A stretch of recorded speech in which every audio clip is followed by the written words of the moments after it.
Hello. Hello, everybody. Howdy. We're on the Howdy, howdy, internet. howdy. We are on the interwebs. Hello, everyone. Hello, everyone. We're on episode 24 24. of the Clockwork Cantina, and I'm one part of this here podcast, Uh, Josh 902, and this is the other part of this here podcast. and I am DT3. And Hello, boom, everybody. boom. Hope everybody's doing well this week. I woke up to some sad news, which is my comic book shop is closing down. Oh, man. So I'm very bummed about that. I saw that on That is Facebook. Yeah. that is a bummer. What happened? Apparently they got too big too fast and they're just having money problems. So if you got a comic book shop out there, everybody, go buy something from it because you'll never know when it'll be gone. Because this one's closing in 2 weeks. You're gonna try and swoop in there and get some last minute stuff, or what? Yeah, apparently they got like 30% off everything, so I might check it out. Hell yeah, dude. Hell yeah. They're also selling like all their display cases and stuff, so I might buy that shit because I could use some fucking display cases. That'd be pretty sick. But anyway, I started us off with a downer. Hey, man, that's a bummer, dude. I get it. Last week we did a 2020 movie preview. This week we're gonna do a 2020 game preview. Yeah. But that'll be later on in the show. First of all, what you been up to? Holy shit, that's how we start this show off. We ask each other what we've been up to. That's right. Yeah, I mean, I just been streaming more Kingdom Come Deliverance, playing more Ark.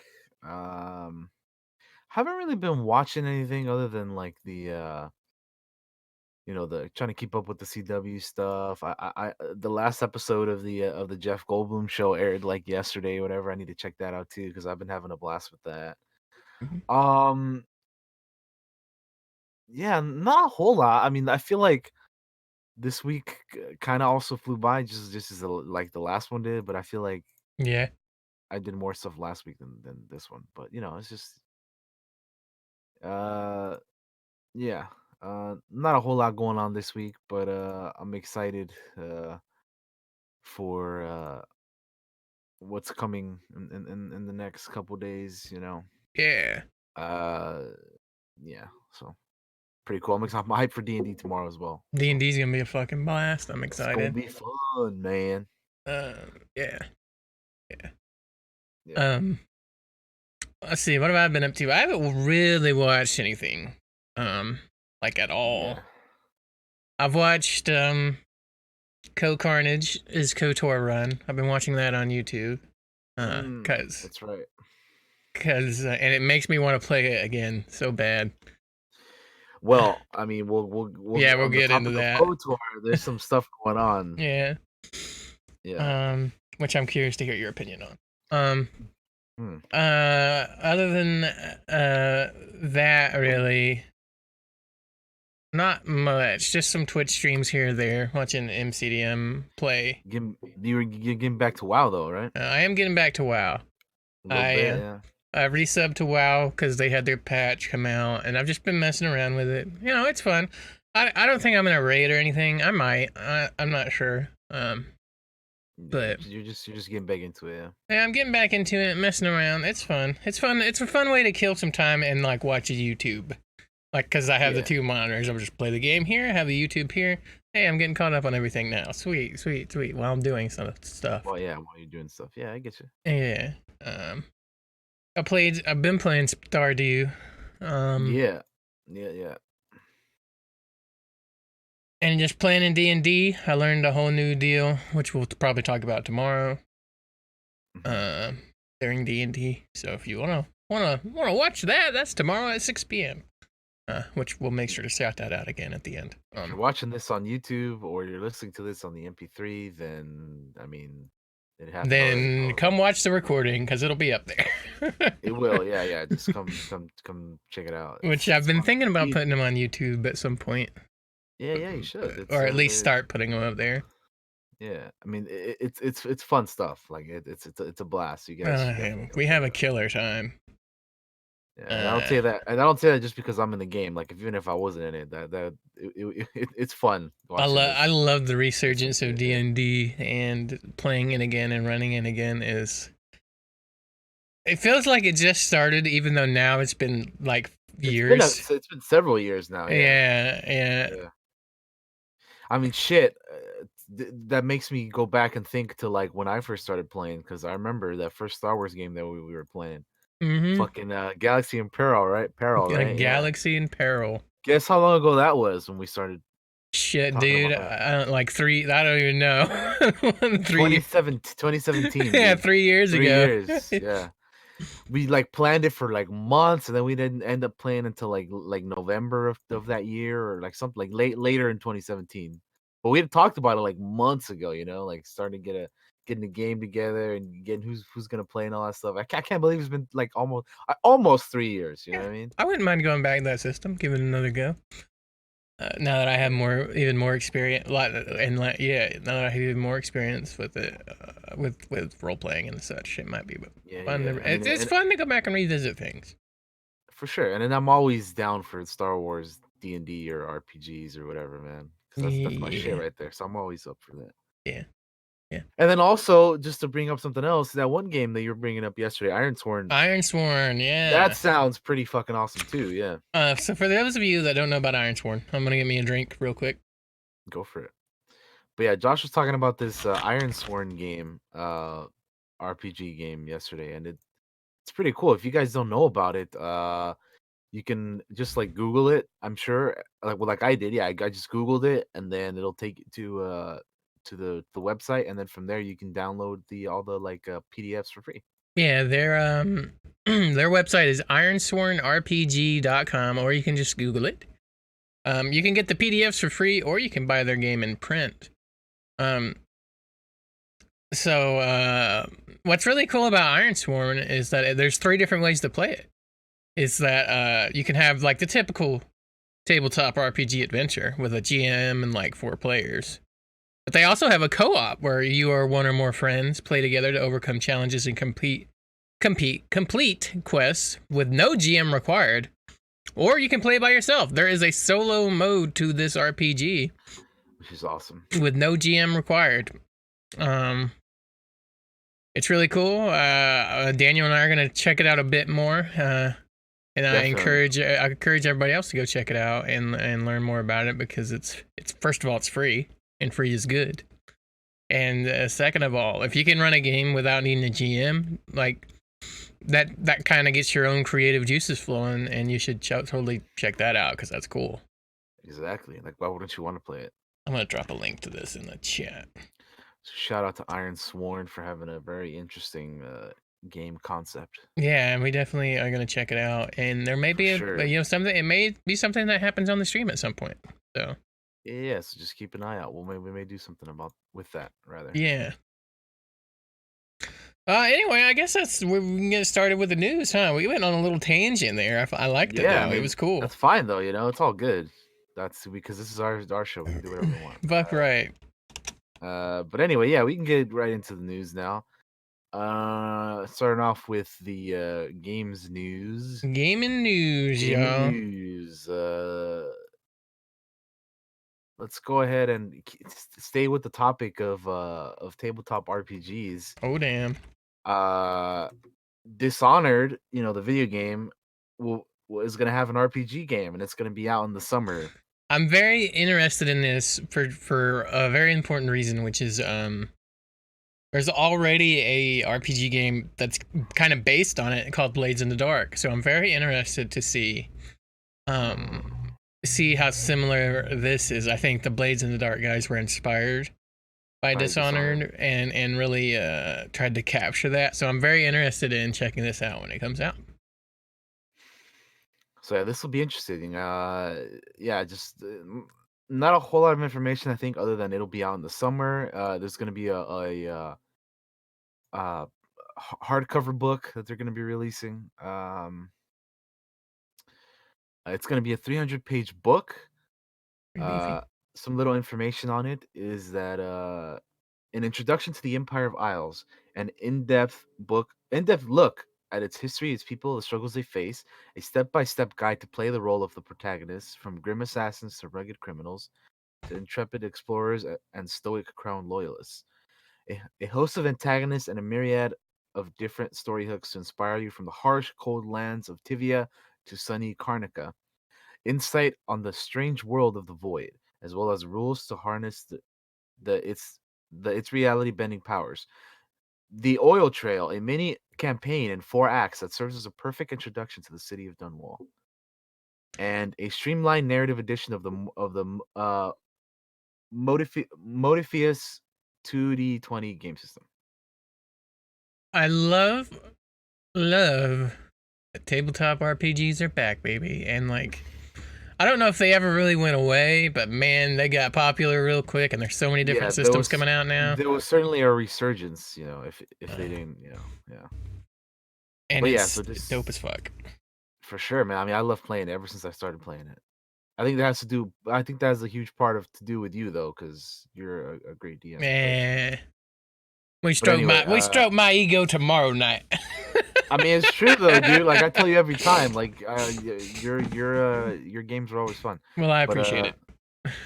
but yeah, so Dishonored's getting an RPG game. So I just Um, since we had been talking about RPG, I'm like, well, let's just jump into that. yeah, stay tuned because we'll check that out too, probably, and talk about it on here at some point. I check out every system that I can get my fucking hands on. I got my hands on the Alien RPG. I wanted to run a one shot of that at some point, so Yeah, I know you've been talking about that one for a while too. yeah, it looks really fun. I think it's more role play heavy though.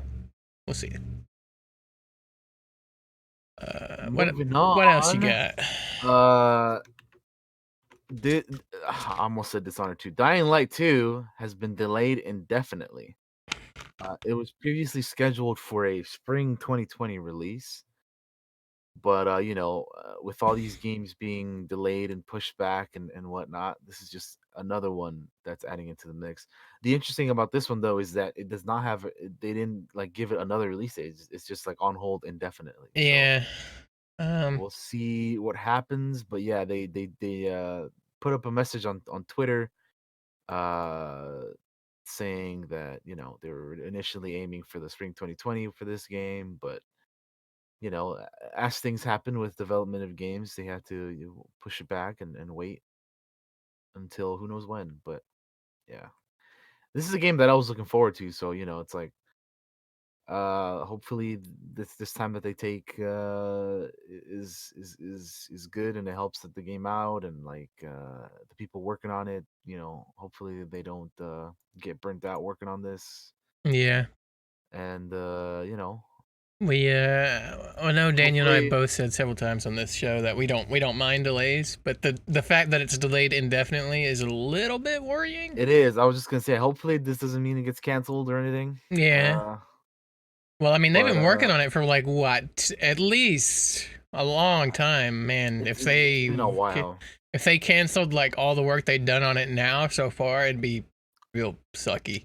Yeah, I know, but that's why because the only reason I bring it up is because it's like delayed indefinitely. Like they don't have a date for the future. But anyway, yeah, it's hopefully they make it work. But what I find is funny is that on Twitter, uh, Cory Barlog, the director of the latest God of War and some of the other previous Gods of Wars, Yeah. he talked about how like games like the whole like game development the process, like every game starts off shitty and then like how as people working on the games you just want it to like or they want it to like they just want to do the best that they can, right, and to Mm-hmm. release the game like as non-buggy as possible or whatever. He went on like this whole Twitter thread about it. If you guys want to check that out, I definitely would recommend checking out his Twitter thread.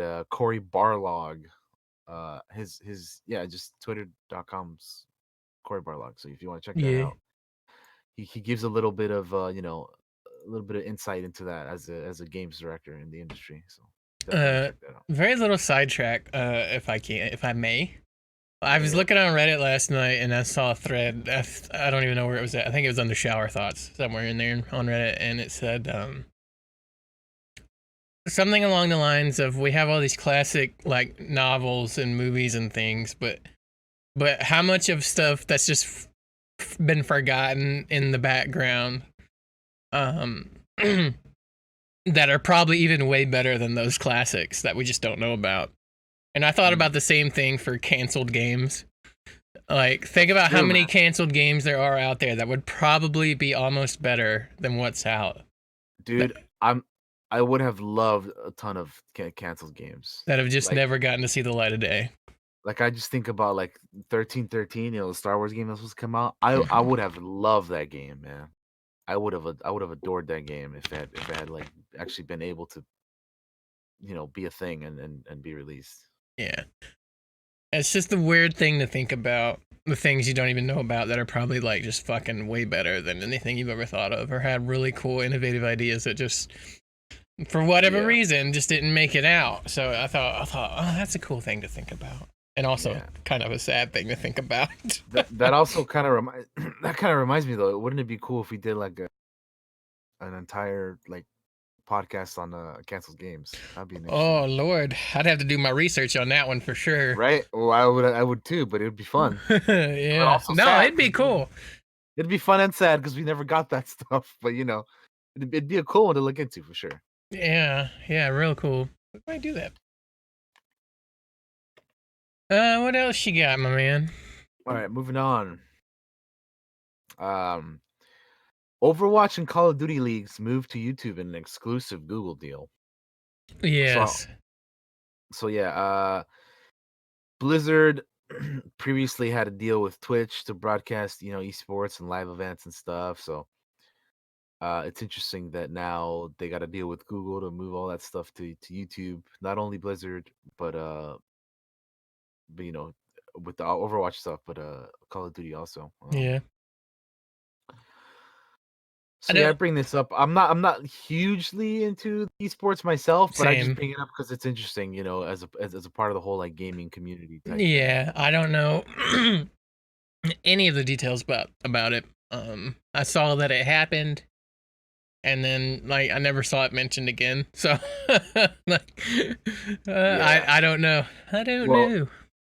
the Overwatch League had been the first two seasons they had it on Twitch. And it says here that the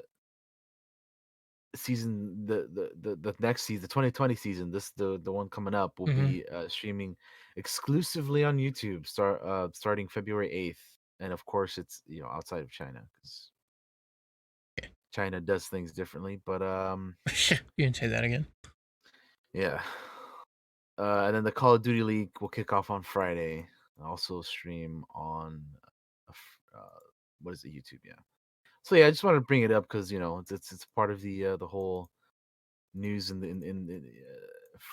terms of how games are going, esports and all that stuff. But even though I'm not like a huge esports guy, but I still just want to bring it up. Did they make any mention of the amount of money they were paid? No, they Hmm. don't. Which it would have been interesting to see if I'm genuinely they curious. talked about that. But no, they didn't. Uh, which I wonder if they like if when they signed the deal with Twitch, I wonder if they revealed anything about numbers either. But It I may doubt it it. may have come out later. I feel like some money numbers came out at some point. I can't remember though. Yeah, I don't If anybody knows, tweet at us know. or me. I'm just curious for myself. um, so on to the next topic. This is a game. So I'm just gonna talk about briefly about a game that I like has just been like blowing up over like I don't know like this game I think like just came out and it's just been like blowing up everywhere. And the game that I'm talking about is called Temtem. Yes. Uh, it's like an MMO. It's like a Pokemon MMO basically from what I gather, right? Yeah, I believe so. Have you heard about this? I mean, obviously I've you have I've because you I've said heard yeah. about it. I haven't looked into it. I thought about getting it, but I heard they had some lag issues and stuff. So I was gonna waiting for that to kind of stabilize before I got into it. Yeah, so this game I've been hearing like so much about it, and I was like, what the hell is this game people are talking about? So Temtem was a massively, yeah, it's MMO creature collection adventure. Seek adventure in the lovely airborne archipelago alongside your Temtem squad. Catch every Temtem, battle other tamers, customize your house, join a friend's adventure, or explore the dynamic online world. So the concept and idea of this thing sounds pretty interesting. I mean, like, again, it's an MMO Pokemon, so it sounds pretty cool. Uh, I'm looking at like the screenshots and the gameplay and stuff, and yeah, I mean, it looks so much like a I Pokemon game. believe they had a Kickstarter, maybe. Here, I got some video up for us. This is from IGN because I couldn't find Okay. anything else. But yeah, I got some video from it, and it does very much look like Pokemon. Yeah, And I think what it that looks that's like. definitely what they were going for. Yeah, Uh, probably. Yeah, I mean, the biggest thing was like they wanted a Pokemon on the PC, and then they made it an MMO, which is pretty interesting. And I would love to check it out at some point. yeah. And see what people think. Yeah, so I think it released date January 21st. So yeah, it came out like not too long ago. It came out on Tuesday. Yeah, it does make me laugh that they're called tamers, and I just immediately go, oh, trainers. Yeah, I mean, well, that's the whole thing, right? It's like Yeah.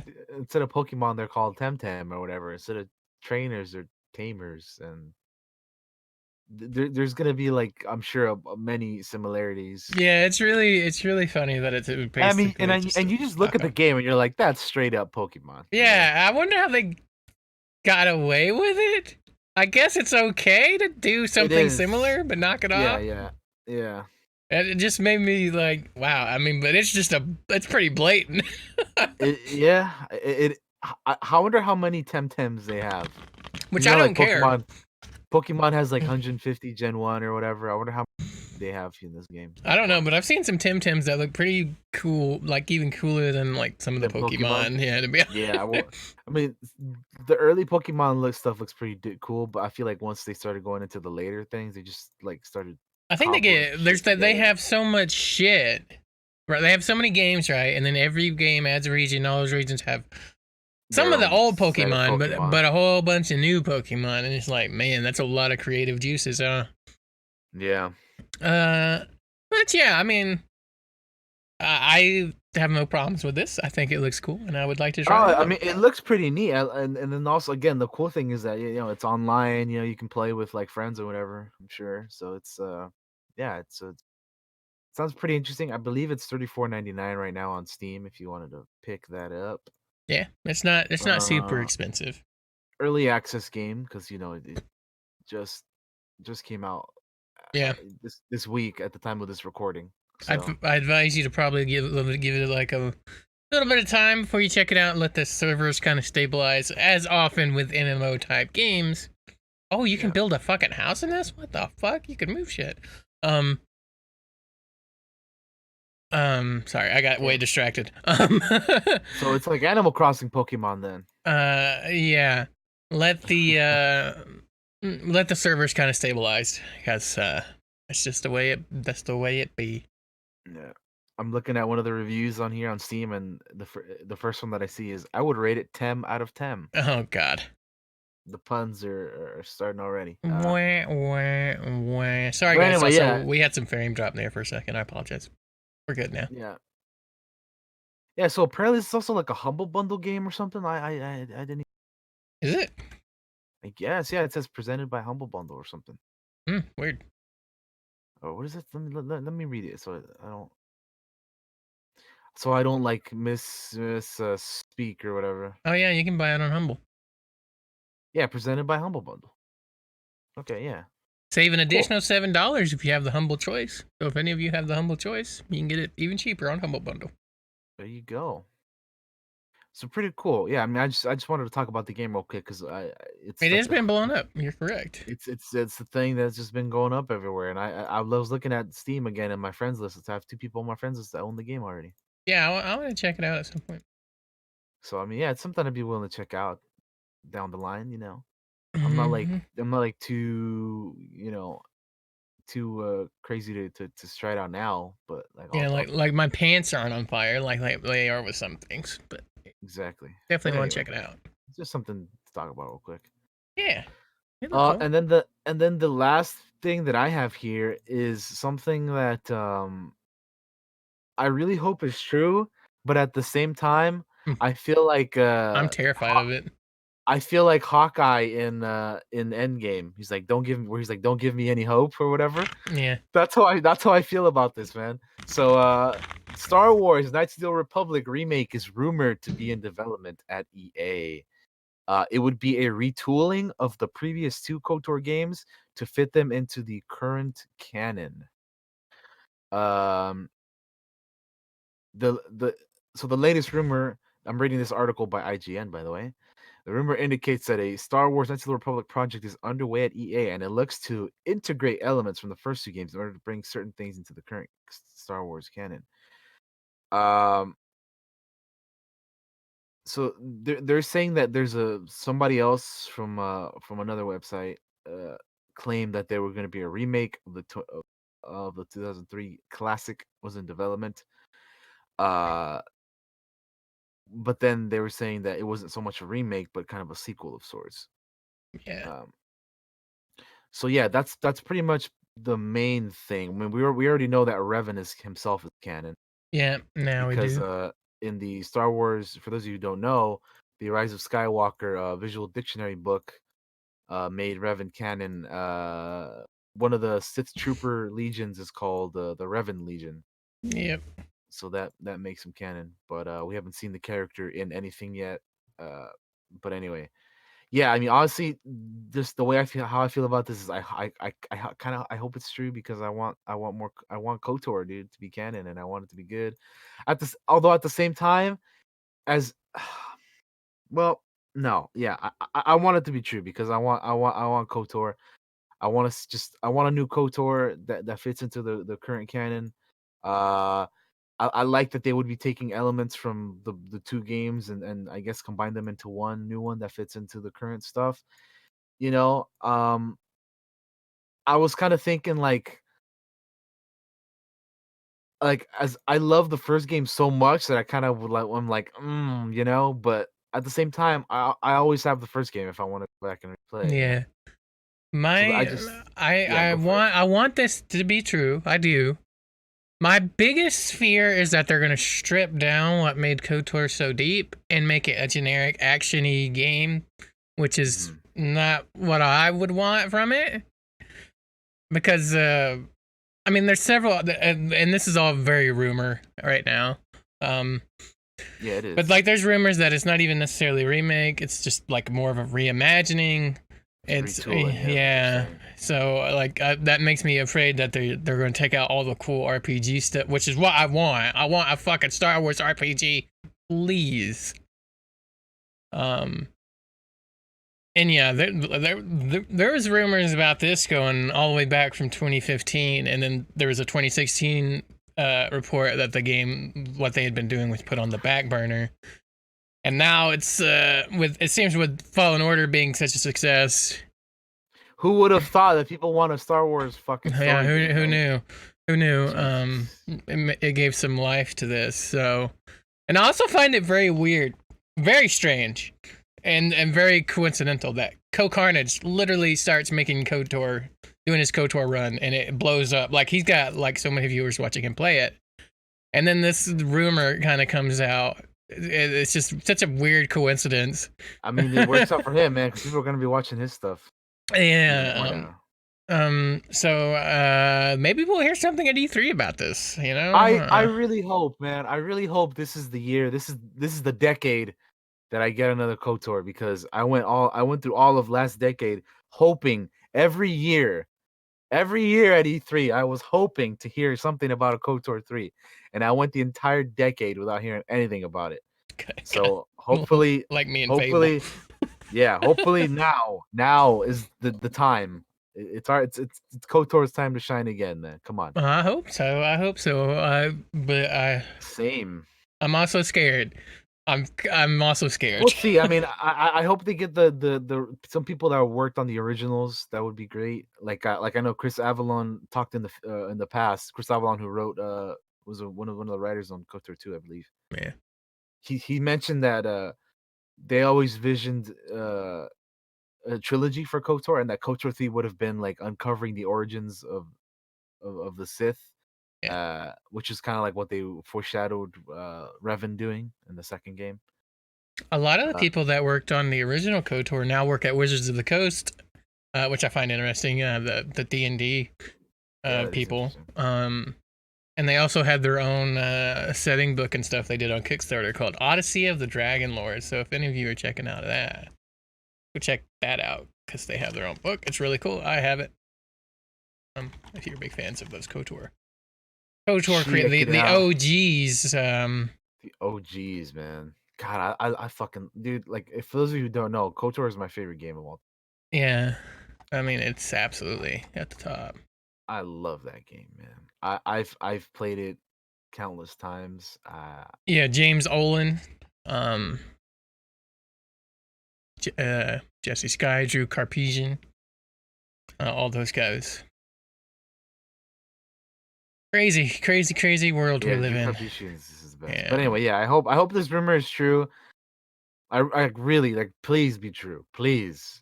There's uh, this would be one of the things that would, if they do this correctly, it would be like fucking Christmas all over again. All the money too. They'd make a fortune.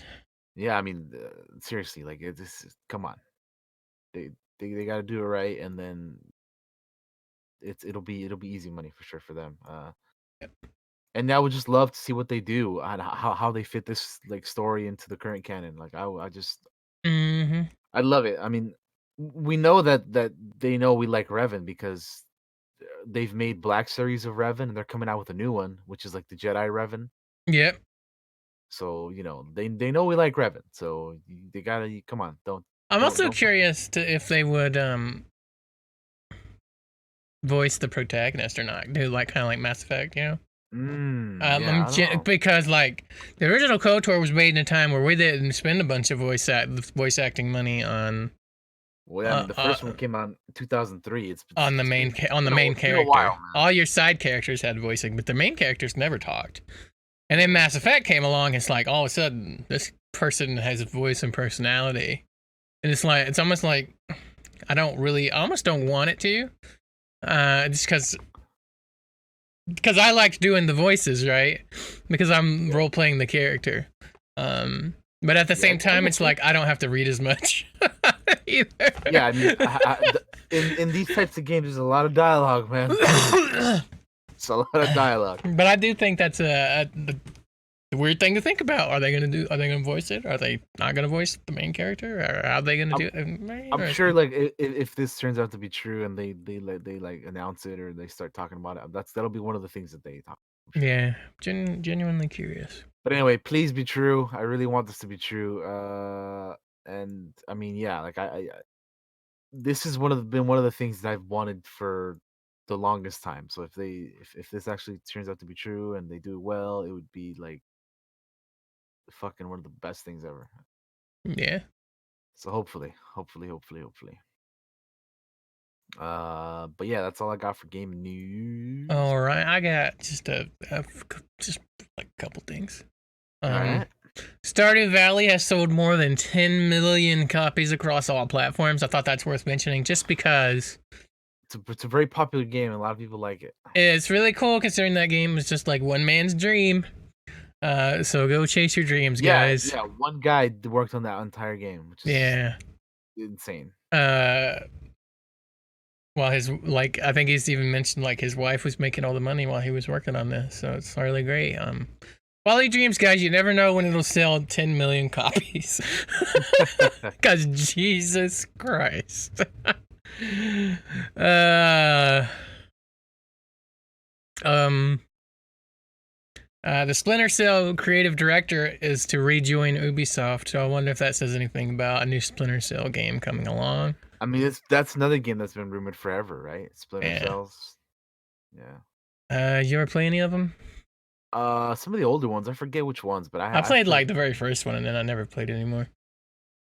Yeah. Uh, I don't even know how many there are, honestly, but I would love to go back I've and try them definitely now that played. I'm much older and give them a go. I think the problem with those games was I was too young when I tried to play them. Mm. Uh, um, Q-Lock has announced it's joining the Cyberpunk 2077 game development team to assist in the development and experience of the game. Now, these guys are guys that usually do ports of things. Okay.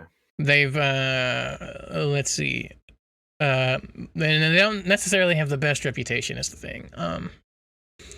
Three of the games that they've worked on was Dragon's Dogma, the Resident Evil 4 HD, and Dark Souls Remastered, which all have like varying degrees of issues. But since CD Projekt Red's in the driver's seat mainly on this game, I don't see that big a deal. It's probably like they're just bringing them in to try to not have to crunch as hard, hopefully. Yeah, hopefully, right? And that's kind of like some newer news. Cool. Steam's having their lunar sale, guys. Go buy shit. Yep, I almost considered getting something myself last night.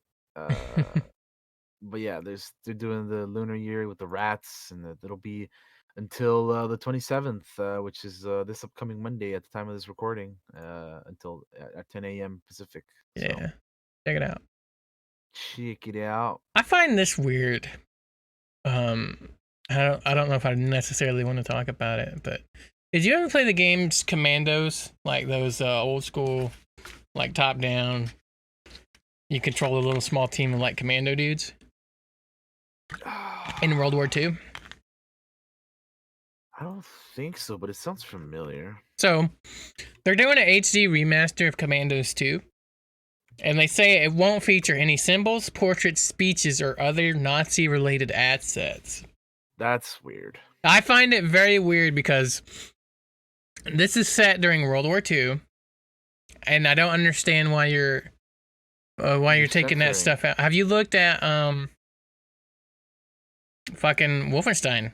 Jesus Christ, Wolfenstein does some shit, and they ain't afraid to go there. So I don't understand why you're changing the game or such through doing this HD remaster that you're taking out all the stuff that was in there before. So what are they doing instead of the Nazi symbolism? Like, I have no fucking clue. Like, I find it really weird. I don't think. I don't know. And it's like, I'm just looking at some of the comments here, and it's like, that's lame. What good is a game about killing Nazis if you don't get to kill any Nazis? I mean, for real, dude. Like nobody likes fucking Nazis. Like I don't know. Why are you removing it? I don't know. Man, like they're supposed to be historically accurate at the time and scenario of the game, and it's like, well, not anymore. It's just so weird. It's so weird. Anyway, I thought that bore mentioning because when I saw it the other day, I was like, that's fucking weird. That is weird.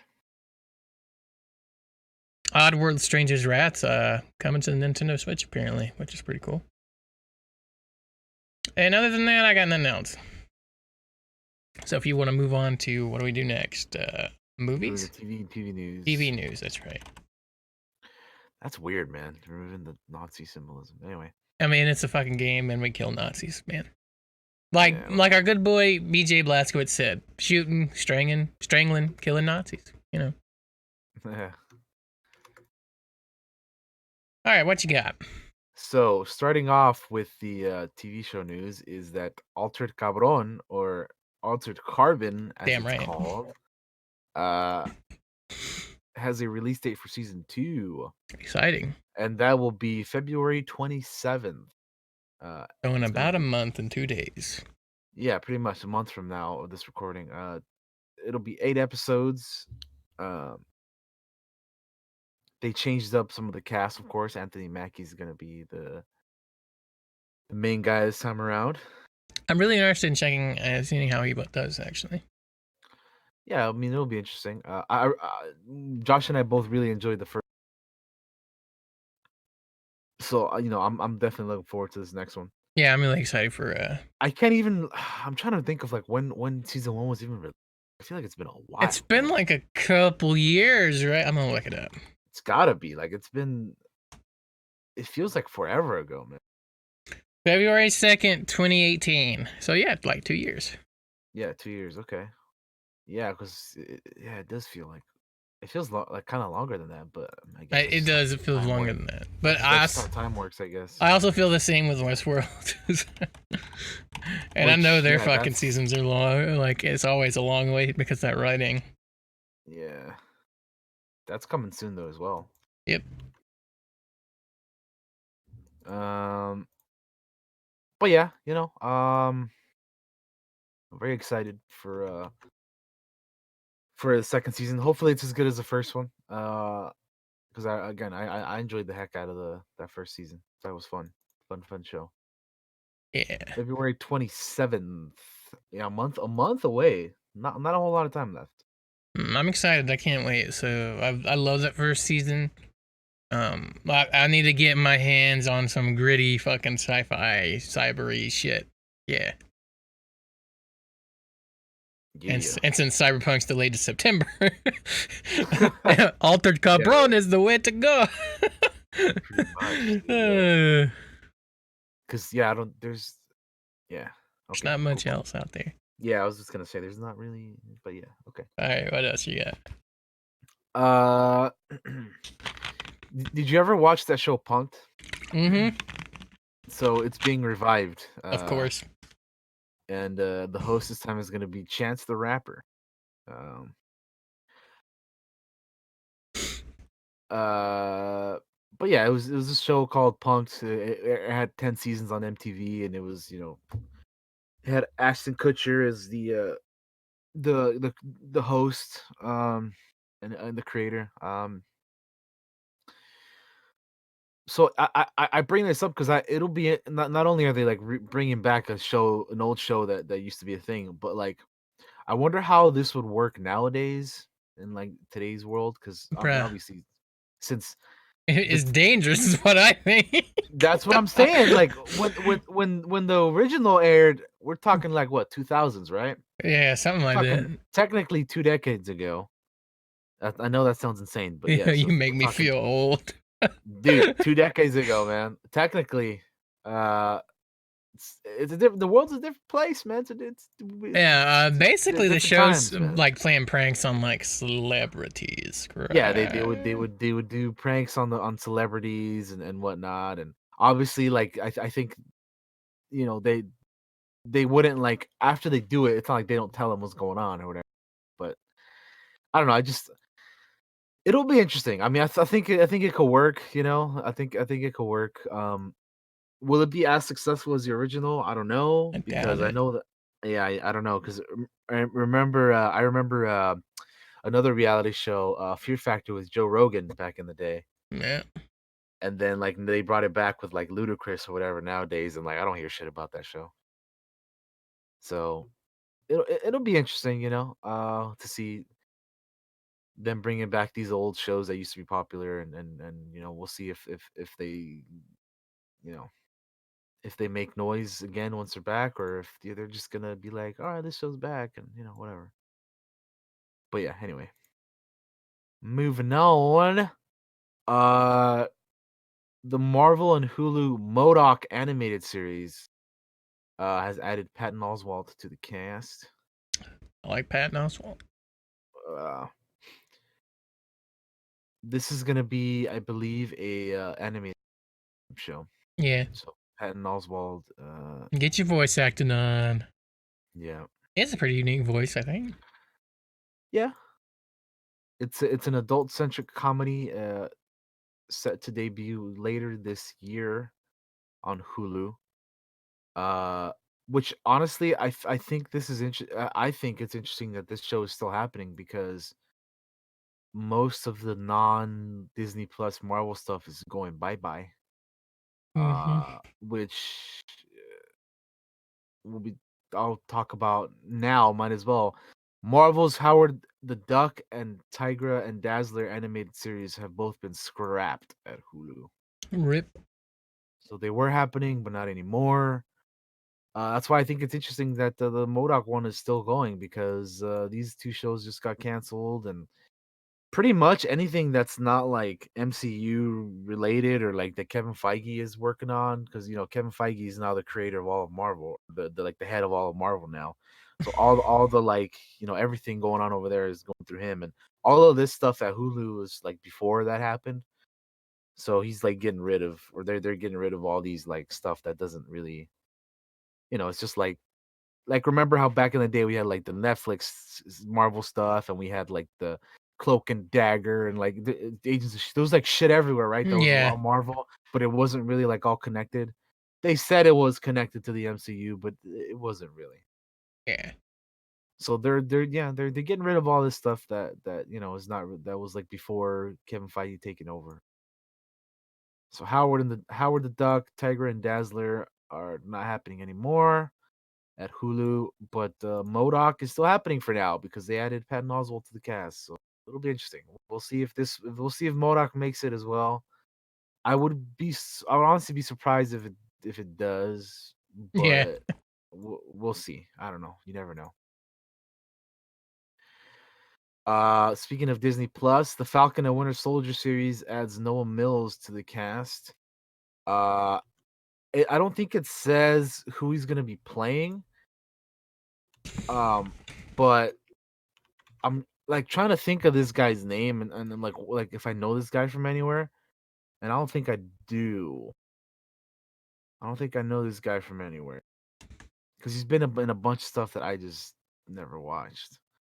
So I'm gonna IMDb him because I yeah, so I don't don't think know. I don't think I've seen him in anything. So he'll be a new actor. He'll be a new actor to us, but he's been in things before. But he's joining the cast of Falcon and Winter Soldier with Anthony Mackie as the Falcon and Sebastian Stan as Bucky, and Daniel Bruhl coming back as Baron Zemo. Emily Van Camp is Agent 13. Wyatt Russell is gonna be the U.S. agent. So it'll be Oh, yeah, I'm looking forward to the show. I think it comes out this year, doesn't it? I think it comes out this he year. hasn't been in very much, so So yeah, he'll be interesting. in he's gonna be in the show. I don't know his what, and I haven't seen him in anything, so I don't know how his acting is or anything. But I'm sure if they got him on board for this, you know, he did good. He was in Sex in the City too. There you go. Is that his like biggest credit? I mean, he's been in some TV shows and stuff. I don't know. I Okay, mean, well, in terms of movies, I guess. I definitely, yeah, I I don't have know. no clue. All right, well, I'm not even he's on gonna the pretend to show, know. and he's on the show. I'm looking forward to the show. We'll see who he is when the show comes. Oh yeah, Anyway, could be his uh, big break.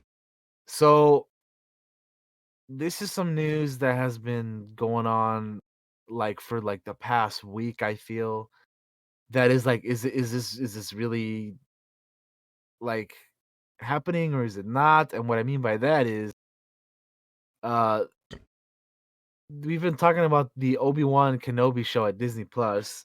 There's been like rumors and well, not rumors, but there's been like reports of it being like on hold. Is it being, like does this have trouble or anything? Like it's been going on and off. Like I know I talked about it briefly on last week's podcast, and I wanted to bring it up this week again because we're still having rumors about this again. Um, and like I think like Ewan McGregor came out with something saying like there's like that there's nothing to worry about. Like the reports have been greatly exaggerated or something along those lines. Mm, And I'm just like, "Ugh, what the hell is going on over there, man? Like, is this like really like is it true that well, not is it true because obviously there wouldn't be these reports if it wasn't, but like I just I think the main thing is this is what Ewan McGregor says. We're starting shooting early next year as opposed to summer this year. So I guess technically the only thing is they're pushing back the shooting date. But I don't know. He says it's not as dramatic as fans or as people are saying it. yeah.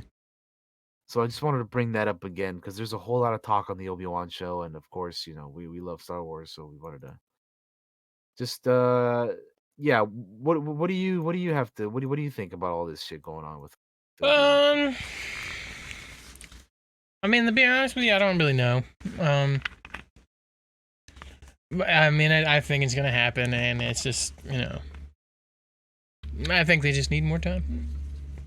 Uh, I think I mean, uh, hopefully, it'd be I really think it's shitty. gonna happen because they saw what a big success Mandalorian's gonna be, and they just want to probably make Kenobi just as big a success. Right, and I mean, like everybody, we all want the Obi-Wan. We all want Obi-Wan something. Yep. You know, originally this was supposed to be a movie, and then they're like, wait, let's just make it a TV show.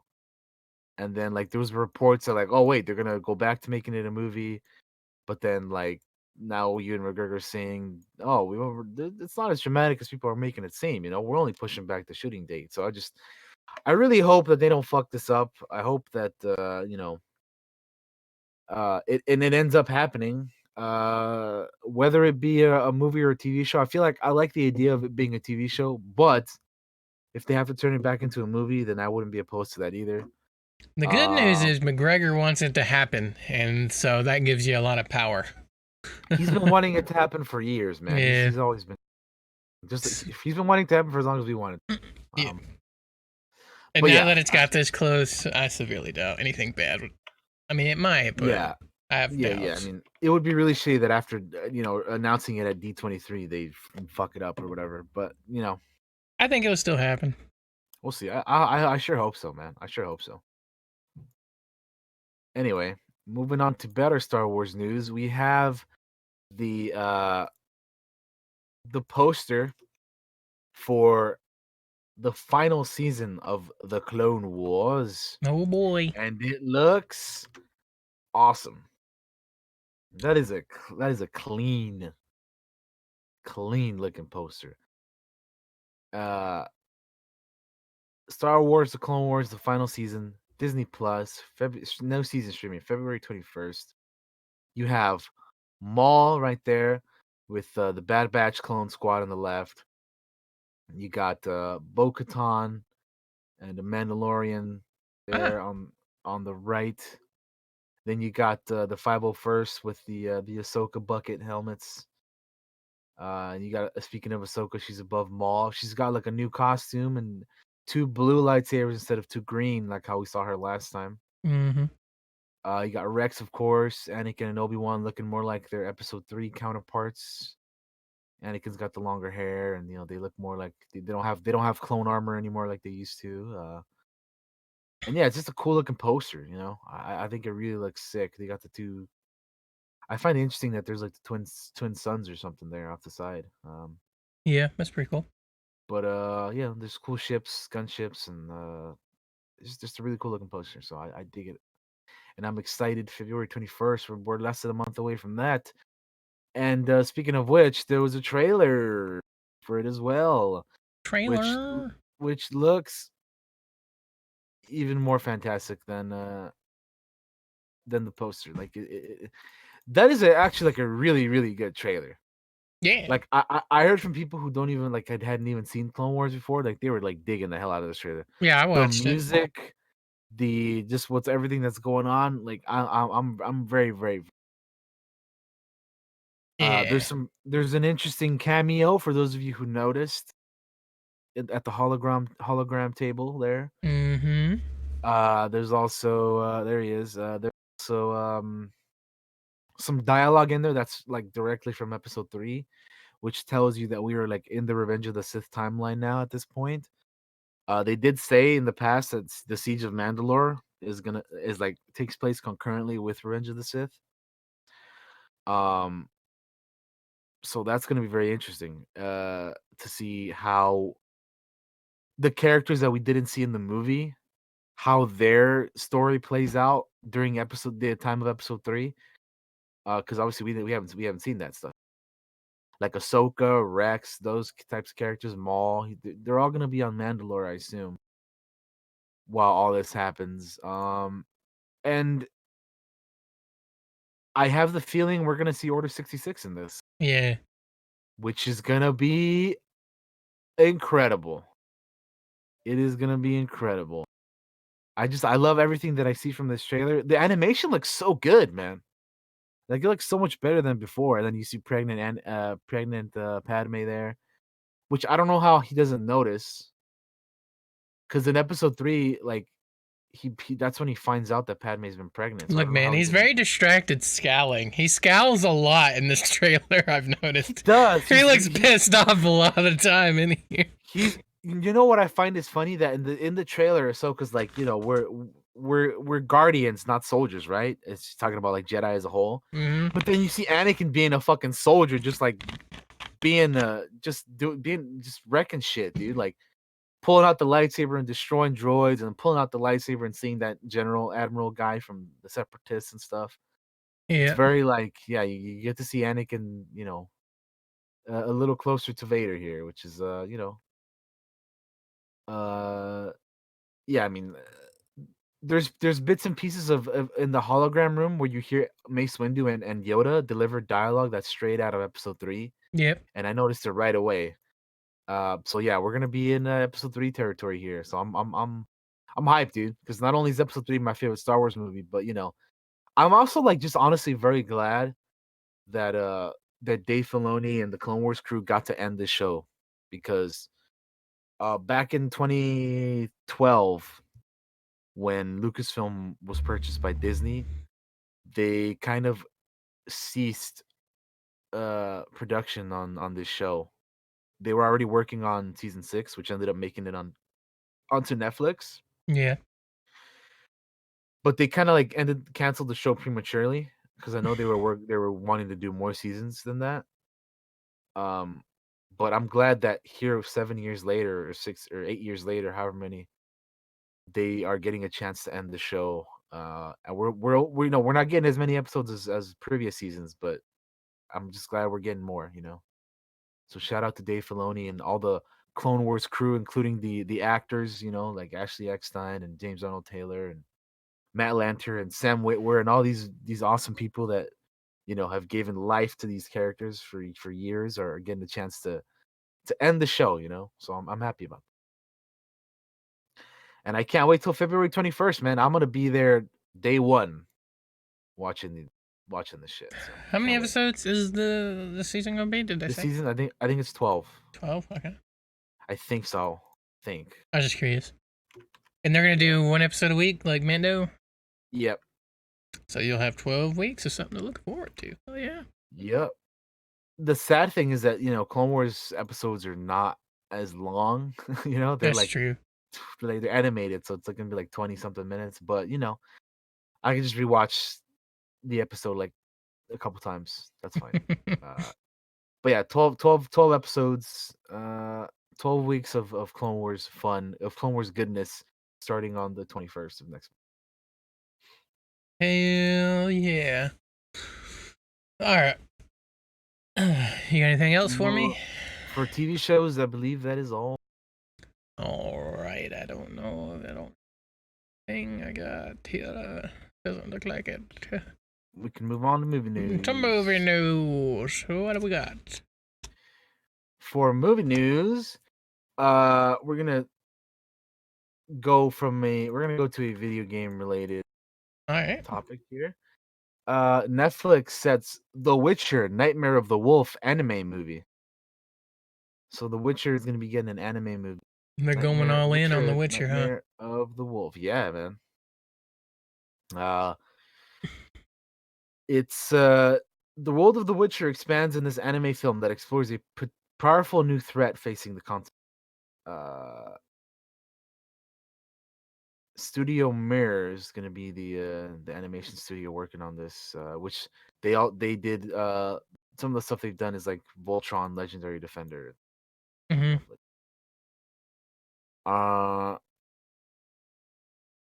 but yeah, I think Henry Cavill is gonna be Geralt again in this, which is Makes sense. yeah, makes sense because it's also gonna be from Netflix. So it makes sense to keep your same guy there. I imagine he So would yeah, insist on it almost. Like, goddamn right, I'm gonna be Geralt. What the fuck? he's like, what do you mean? I already am Yeah, Geralt. I am Geralt. Yeah. Yeah.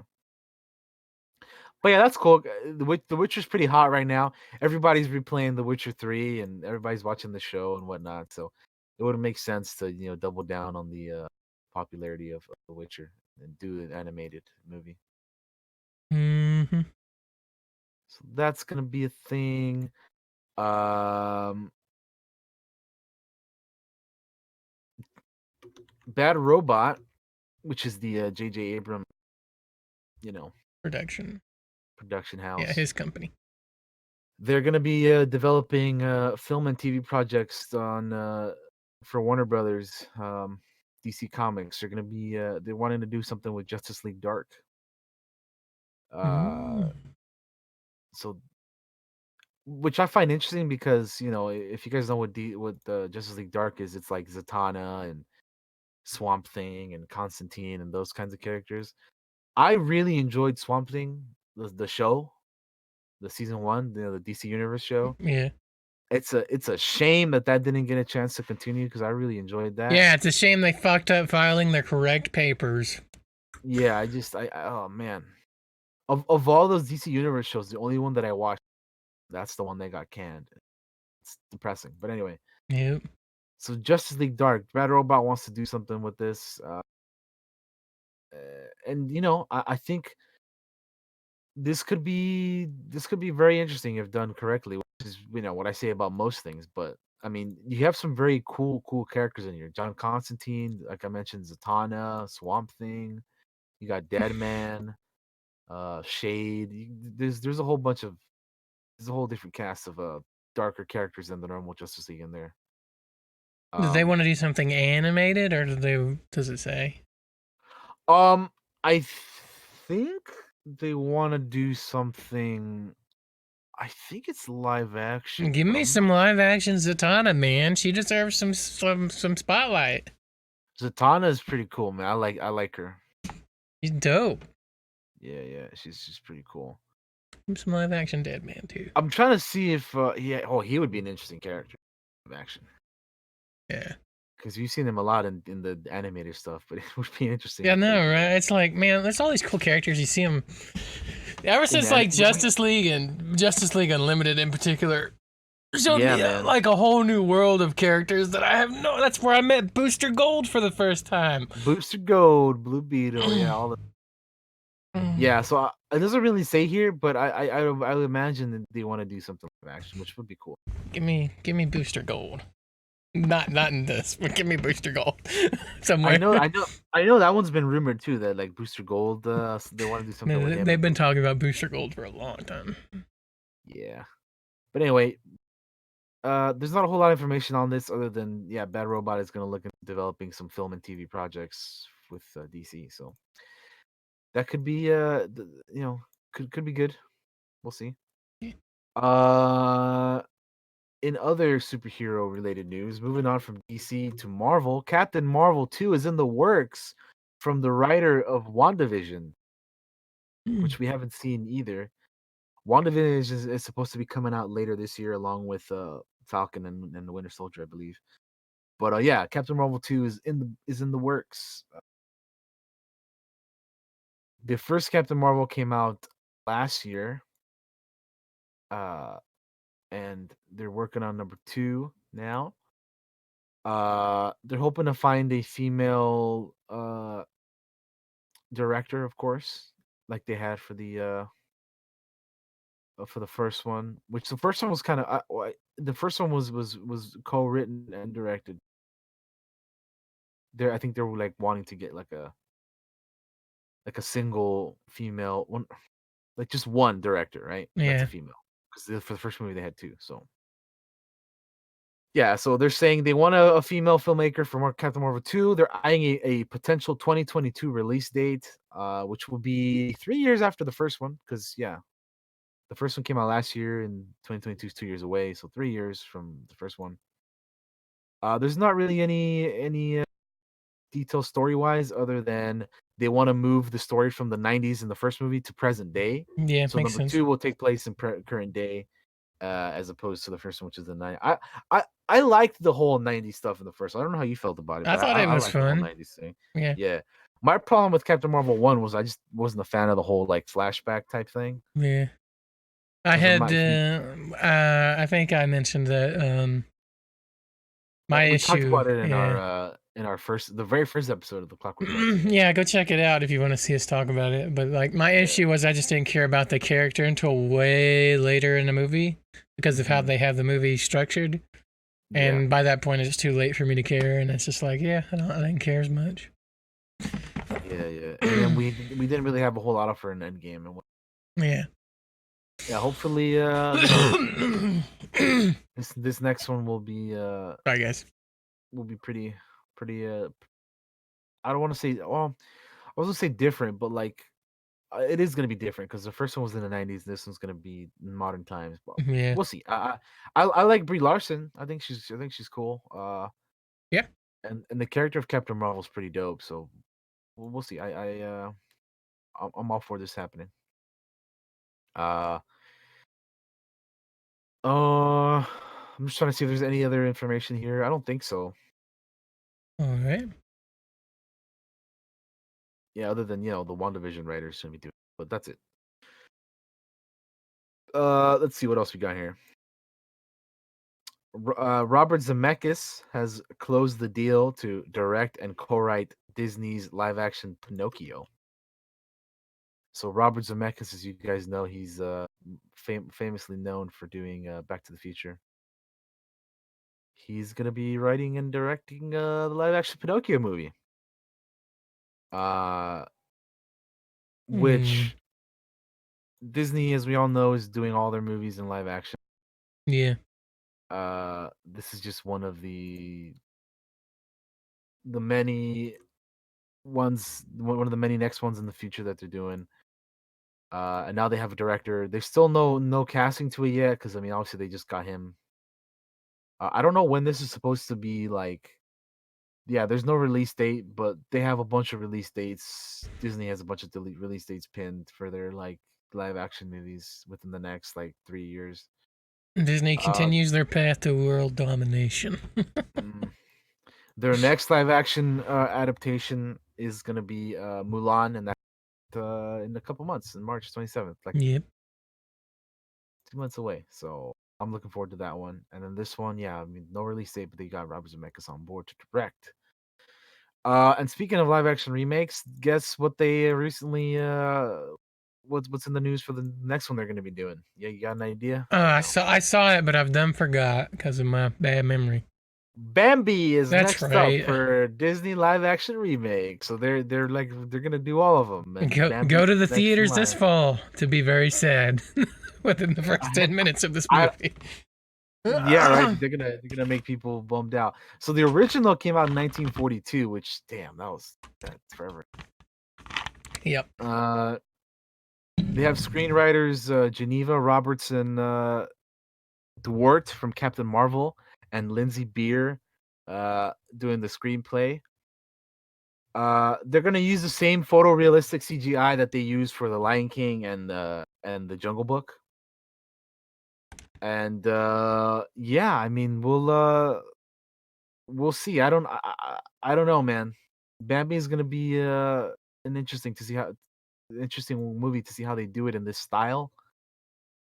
Um, I honestly don't even remember a whole lot of Bambi. I don't know. I So like, haven't seen Bambi in years. my thing is a lot of these animated Disney movies I just have not seen in so long. Like I don't even remember these. I used to watch them all the time as a kid, but I just haven't seen these a lot like in so long now that I don't even. But yeah, this is just another one in addition to the Robert Zemeckis Pinocchio and the Mark Webb Snow White and the Seven Dwarves. They're constantly like, you know, what's the next one we're gonna do? You know, and I don't know if you remember, but like a long time ago, as in months back, Lilo and Stitch was another one they talked about, and Literally, the only one I've ever wanted has been Atlantis: The Lost Empire.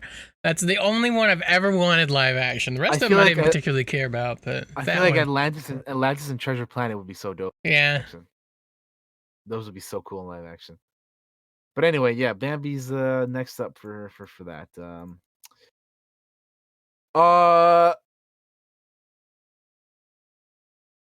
oh, here's if we're done with Bambi, I have Yeah, the next thing we can move I'm on done with. with Bambi. Okay. Tom Holland's Uncharted movie has been moved back 3 months to 2021. So remember we talked about last week how this movie was not gonna make the December date release date they had for this year? Mm. It's been pushed back another 3 months. It's The just new gonna go. They the new release date is March 5th, 2021. they Uh really want to make it happen. It seems They do. like. They really do. So Travis Knight was the latest director that was on board, and he left the project. And it's been reported that Ruben Fleischer, the Venom and Zombieland director, is like Sony's top choice to take over, but there hasn't been anything confirmed on that. Also, in addition to this news, Sony also took off Masters of the Universe off their calendar. It was previously in it took over Uncharted slot, but yeah, they just that's another movie that they've been wanting to do forever.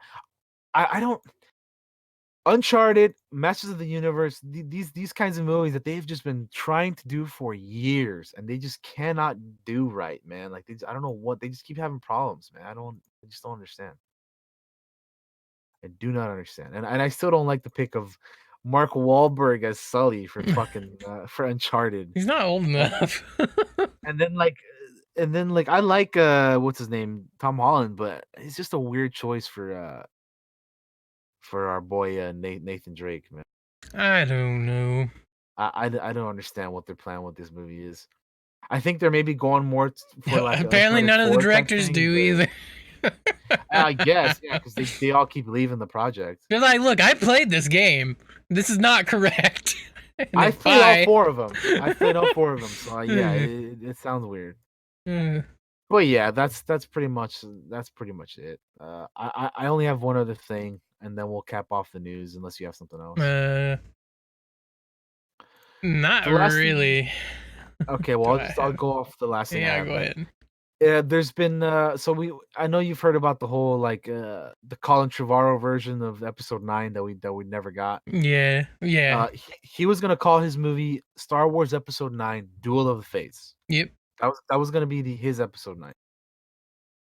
There's been there's been like script rumors leaking everywhere, and like people have read it and they've been like talking about the opening crawl and like the plot details and everything and all that some of stuff. the biggest stuff's been the concept art, I believe. That's what I was gonna say. So the concept art just like has been leaking, and a lot of that stuff looks really cool. Um, but I bring it up because somebody tweeted it at Colin Trevorrow, and they asked him if it was like true or false or whatever, right? And he responded saying, "Yes, this is from Duel of the Fates." And then there's an image of 3PO and R2 where like R2 looks like he's been destroyed or killed or Yeah, something. And he's like, "But I'd never kill R2. He just took a bad hit. Happens to us all." yeah, So he confirmed that this concept art was legit, and pretty much that script that's been floating around is true. So that being said, I like a lot of the ideas that he was going for in the movie.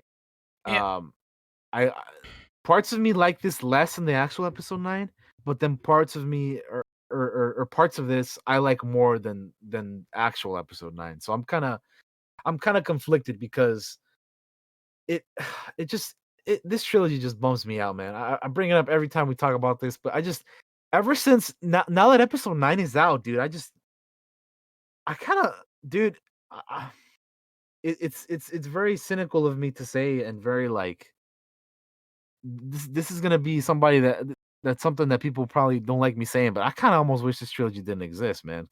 I don't disagree.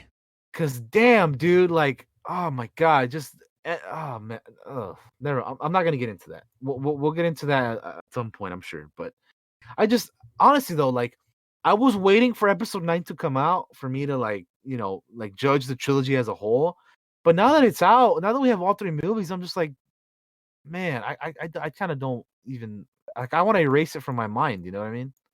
Yeah, I'm just like, ugh.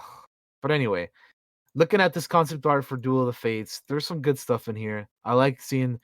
There's a picture of there's a concept art of Rey with a double bladed lightsaber, and she's wearing kind of like a Return of the Jedi Luke type thing. It looks pretty sick. She's like on the bridge of a Death Star with a bunch of dead stormtroopers around her. It looks pretty sick. Yeah, a lot of concept art looks a dupe, but I think that's the point of concept art. No, you're 100% right. But again, I like the ideas that they were Yeah, I really liked where they were going with it, and I would have like. loved. Like how cool would it have been to see Kylo versus Darth Vader like Vision? Yeah, So that was one of the like for coolest. for Kylo being so hung up on Vader throughout 3 movies. Pretty much. They fucking never show him at all with anything other than the fucking helmet that he talks to. Which and the third movie they just end up destroying anyway, like it's nothing. You know, it's so like disappointing. ugh. Anyway, I just Wait, we can talk about that. We're about to go on full rant mode again. I know. You know, I feel bad because every time we talk about this stuff, I always get ranty about it, but it's only because I love this shit so much that the Star Wars that is that it really this trilogy bums me the fuck out, dude. Like I never in a million years thought that when they in 2012 when they announced that Disney was buying Lucasfilm that fast forward to now 8 years later, now that we have the entire trilogy, I'd be so fucking bummed out about it. Never, dude. Yeah. Like I I liked everything Star Wars did before the Last Jedi, really, but like I never like Star Wars never like disappointed me, dude. But now I feel like nowadays it does nothing. But, I mean that's not true. I love Mandalorian and Fallen Order. Yeah. I'll go watch Rogue One and cry into my pillow. I want my hip in. I mean, yeah, Rogue One I love. It's kind of a slippery slope for me because yeah, I don't like the sequel trilogy, but if Disney had never bought Lucasfilm, we would have never gotten Rogue One and Rebels and Probably Fallen Order, the video game Fallen stuff. Order Yeah. and Mandalorian and all stuff that we've gotten. So it's I'm kind of like torn in that regard because I kind of wish the sequels weren't a thing, but I love all the other stuff that they've done. That came along with it, yeah. Yeah, so that's anyway. There's a lot of cool concept art. You guys should check it out if you're curious about the. There's concept art of Coruscant that looks so sick. Rey and Kylo, Rey with the double bladed blue lightsaber. There's a bunch of there's like these cool looking walkers, like the people of Coruscant fighting back against the First Order, and it's just there's some really the ideas that like Josh said, a lot of the concept art is meant to look cool because it's concept art, right? Yeah.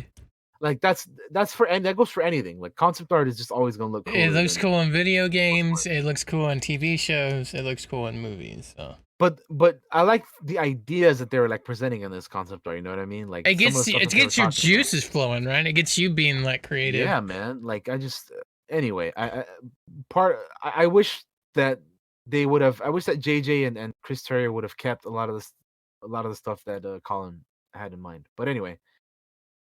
I just wanted to touch upon it briefly because I know there's some concept art, but I know that I always go on a rant against the sequels, and I just I don't know. I'm sorry. I hate to do that, but the sequels always bring that out of me. I think that's it though. I think we're done with the movie news. All right, that's it for the movie news, fam. I don't have anything either. You just want to move right on into our main topic? Might as well. All right, let's do it. We're moving on to our main topic, guys, which is last week we did 2020 movies that are coming out. This week we're doing 2020 game previews. Games that are coming out this year. I am going to include games that don't have release dates yet, at least in my deal. Same. No, I am too, because most of the games that I'm looking for don't have release dates. Yeah. But I'll probably save it at the end. When I have a list open. I'll be honest with you guys. I didn't research really because I knew I have Google right here at my fingertips. If you want to spearhead this one, you can go ahead. I have a big list right here. I'm just gonna start in January and go down. Go for it. Because I'll be honest, for January I only have one game. Kind of look. Yeah. And we're almost done with the month anyway. But I only have one. It's true. It's true. I think I really only have one. But but well, we'll just skip to where we are, which is the 25th, I guess.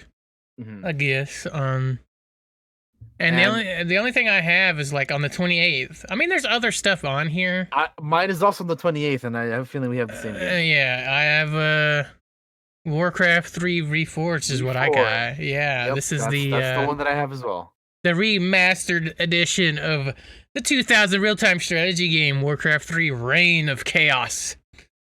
I'm excited for this. I love the original Warcraft 3. In fact, I pre-ordered this Same. last night, I'll be honest. I also love the Warcraft 3. Like when people talk about Warcraft, to me it's always Warcraft 3. I know to a lot of people nowadays it's like WoW and stuff Yeah, like that. there's people who've never played Warcraft 3 now, and it's just weird to think about But because I grew up with it. Warcraft 3 to me was always like God, that game was so much fun. Yeah, So yeah, when people like when I think of Warcraft, I always think of Warcraft 3 because that's the one that I always played and like, always think of. And yeah, they're remastering it like Josh said, and that's I need to I'll probably get it eventually. I'm not gonna get it like right now, but I'll probably get it eventually because mhm. I have a lot of fond memories about that game. It's very fun. It's very cool. Shout out to my boy Arthas. And yeah, man, we're almost done with the month, so there isn't really a whole lot that we talk about here in terms of January. And there's really not. And for the last couple of days of the month, Warcraft 3 was the only thing that I even was remotely interested in. Same. Moving on to February. And there's things coming out in February, but a lot of it looks like stuff I would never ever touch. So I'm probably not going to mention it. I only have two things on here. What do you got? And Just out they're of not curiosity. things that I'm like super hyped for or anything, but they're just things that I'm like intrigued about, Yeah, okay. Hit On me. the 14th, I have Dreams, I know which is nothing about this. this game where you can create games within the game. Trippy. Yeah, there's been like people have remade like Spider-Man the PS1 game on Dreams. They've remade like Cool. That's there's cool. like if you look stuff up, you can find like people like if you just go to YouTube or whatever, search up like I don't know Dreams PS4 what is it called? Dreams PS4 Spider-Man or Star Wars or something. People have remade uh like things in this game, and it's like it's so cool, man. Like some the potential of this game Dreams is so insane because of all the different things that could potentially come of this. Like it just like I don't know if I wouldn't be able to do it, but the reason I have it here on my list is just because I'm super curious to see Yeah. what people can do with it. Like the potential of this game is insane because you could again, this game is literally you make other games inside of this game. So it's really cool. I would recommend looking it up on YouTube and just searching up just search up Dreams PS4 and then there'll be like just a shit ton of videos on it. And it looks cool. It looks really cool.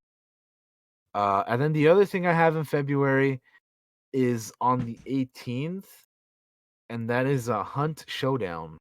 Oh, And I only really have it on here because I think I had it on my Steam wishlist or something. yeah, this is And it coming for it PS4. was yeah, and it's like a first person PvP type thing, PvE. Yeah, I mean, I'm not like again, I'm not like super looking forward to it, but I'm like, if Worth it's like mentioning. yeah, I thought it was worth mentioning because there. First of all, because there isn't a whole lot that's like pinned down in months for this year. Like a lot of again, as I mentioned earlier, a lot of my stuff that I'm looking forward to is like doesn't have a release date. So when I was looking through the months, I'm like, well, this seems like a neat game to mention. Yep. But yeah, it's a competitive first person PvP bounty hunting game with PvE elements. Hell yeah. There's not very much really in February, but February, yeah, there really isn't. That's why I jotted those two uh, down because I'm like, well, there isn't. I have one for February 20th, which is Persona 5 Scramble, just because I'm a Persona 5 fan. So, but this is like a hack and slash role playing game instead of like Okay. the typical. I think this is more like Dynasty Warriors. If you've ever played Yeah, Dynasty Warriors, I played the Zelda one. but man, you can just play the music for Persona 5, and I will lose my shit. I can't wait for something else that's probably going to be on this list later to come out later this year that involves Persona. So. But yeah, this is just kind of like their Dynasty Warrior crossover, and I think it's a little bit. Yeah, it's set 6 months after the events of Persona 5, so it's a little bit of a sequel, which I found interesting.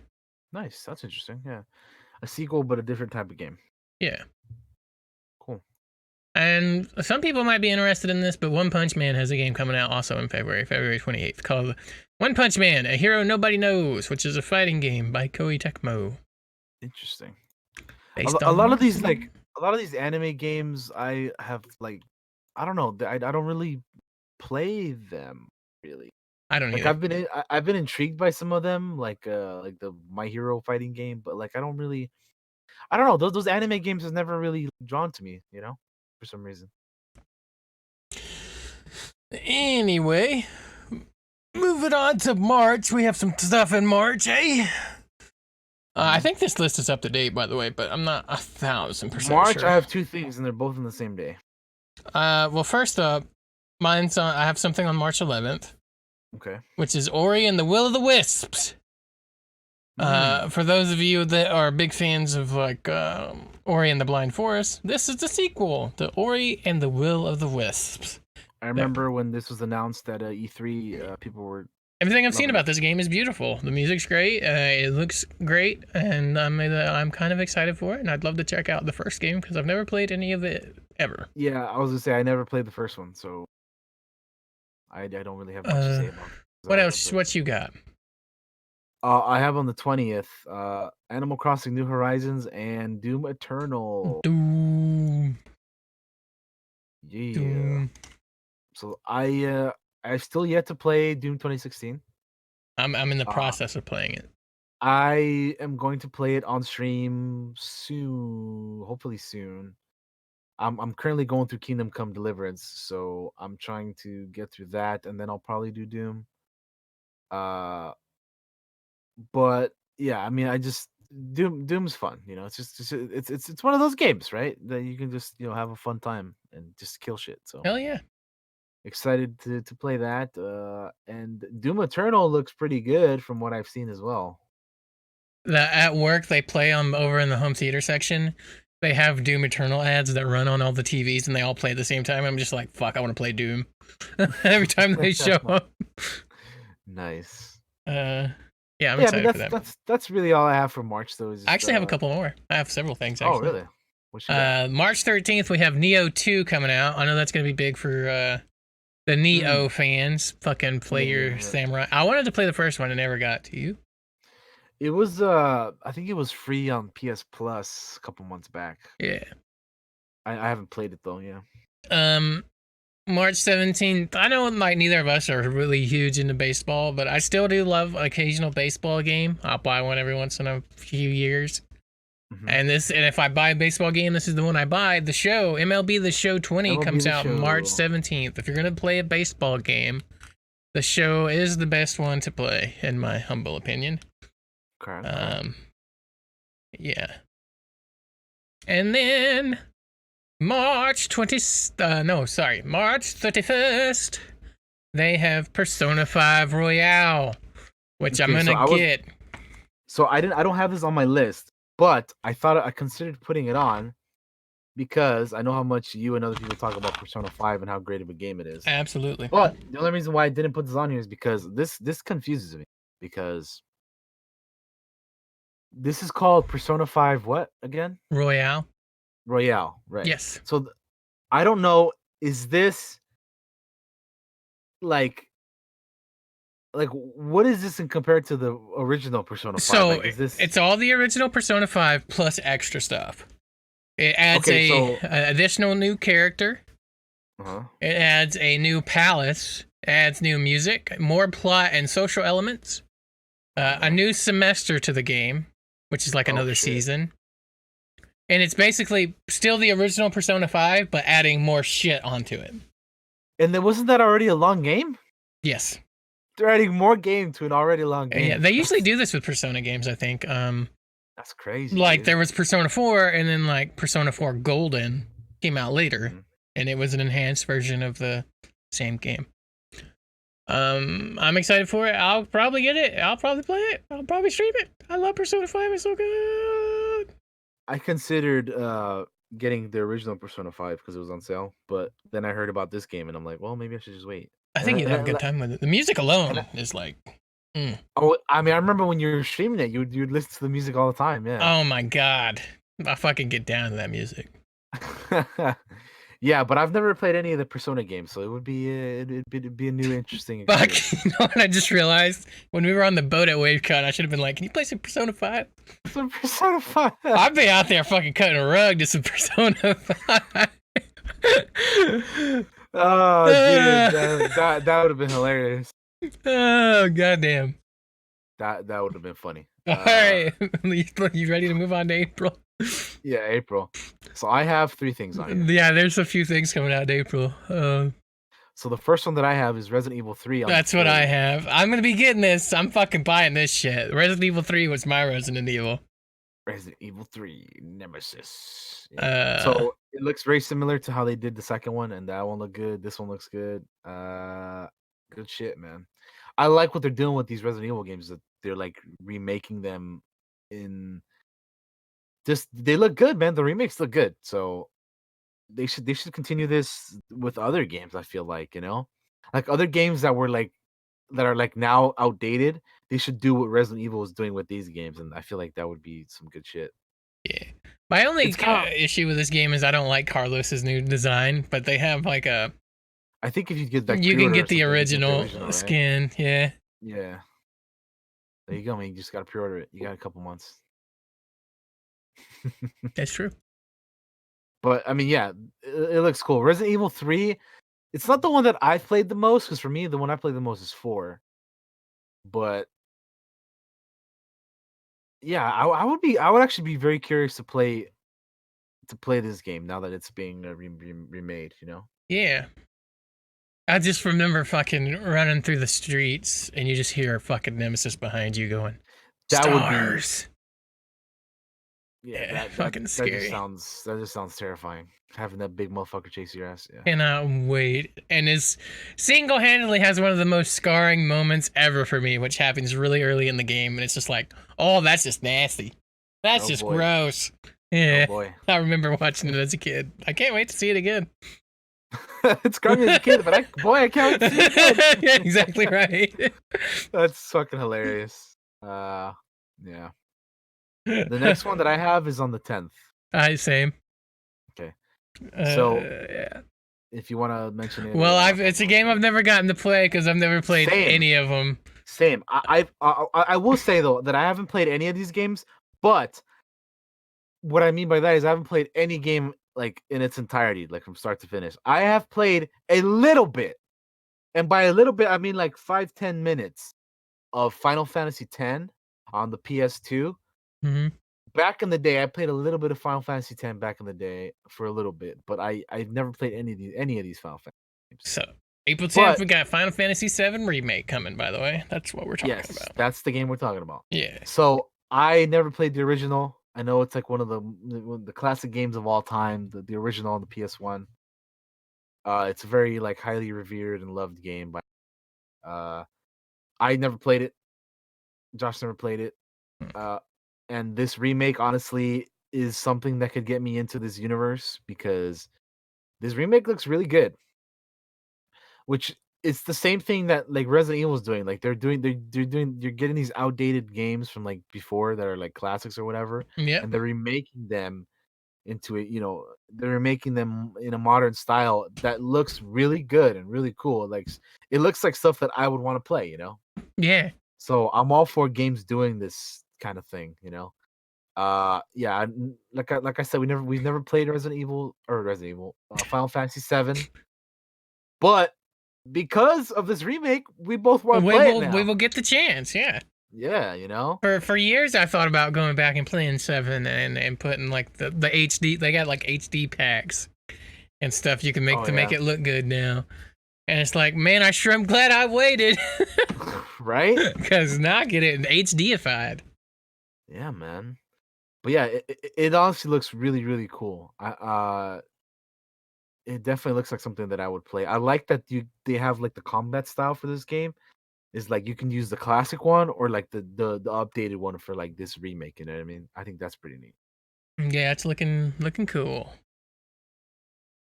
For sure. So that's that. I definitely have to put that one on my list because it's one of the few that I'm looking forward to that actually has a release date. Yeah. April, I assume 24th is your next one. Yep. This is my last one of the month, Yeah, 24th. Predator Hunting Grounds, correct?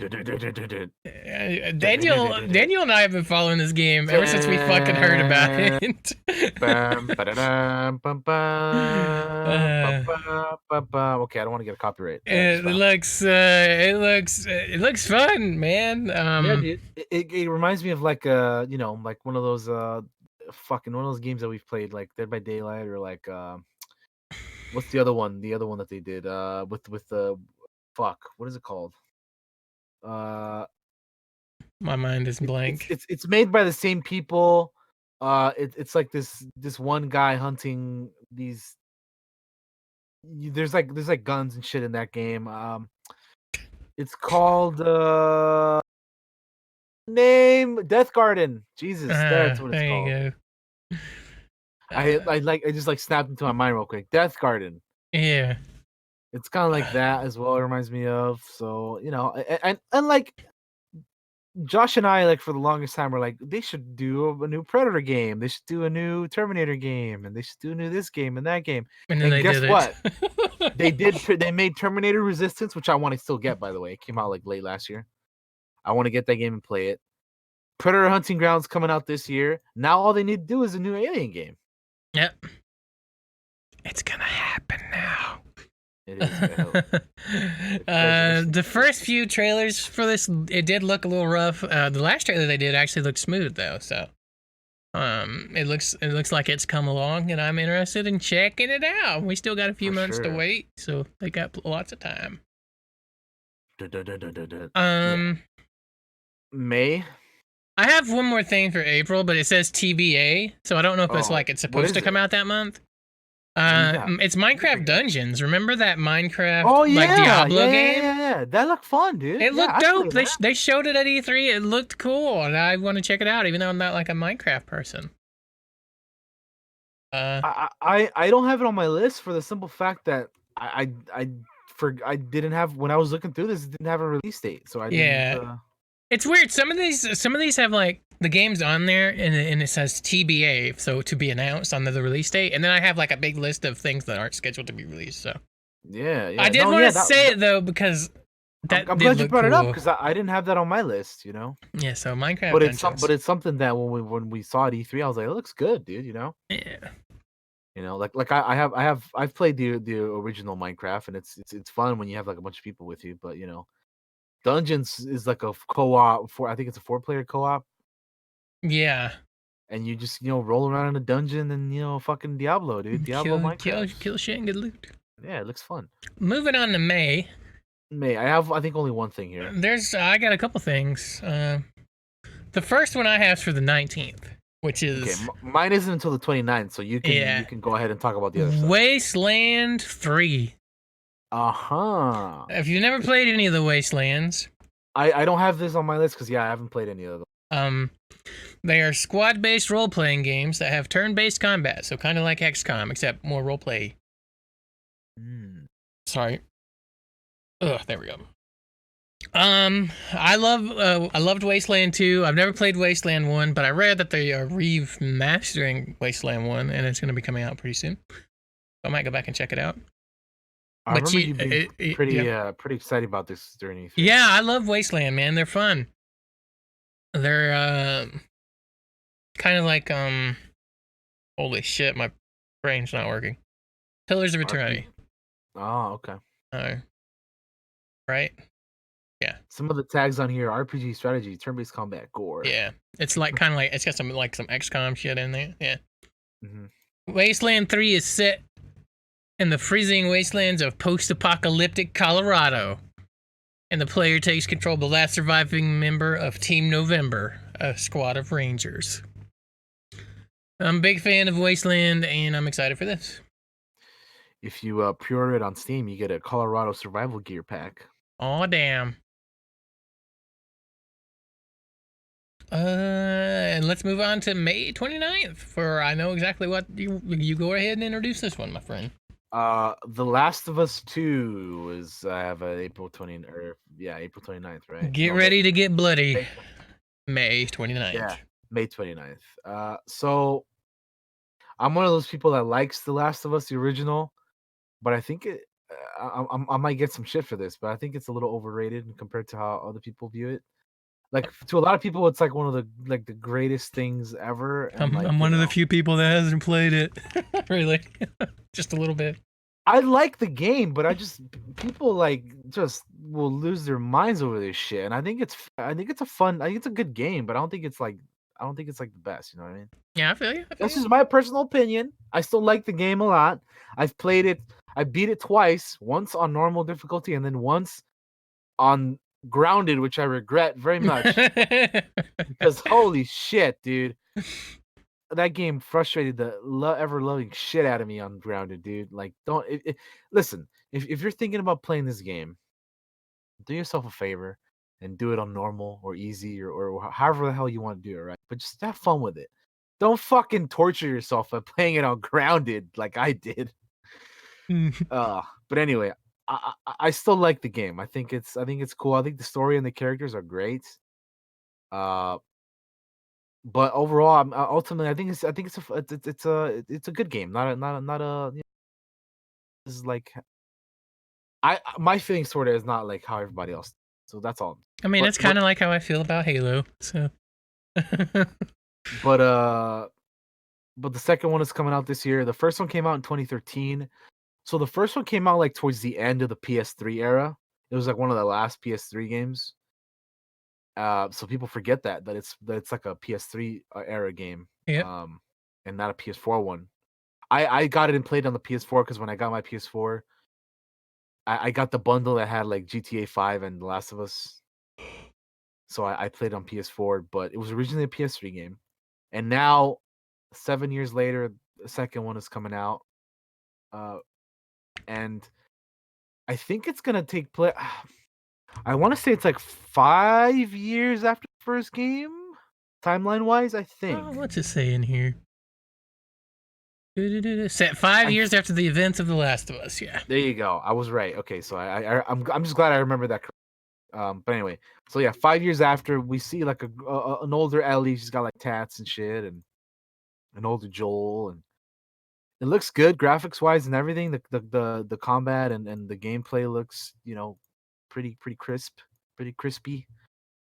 But yeah, this is like the one game this month that I'm like looking forward to because I didn't really see a whole lot, which is kind of surprising because I feel like May is like should be a month that has more stuff in it that I'm um that I personally am looking forward to. And they had one game there that I'll bring up later here originally. Yeah.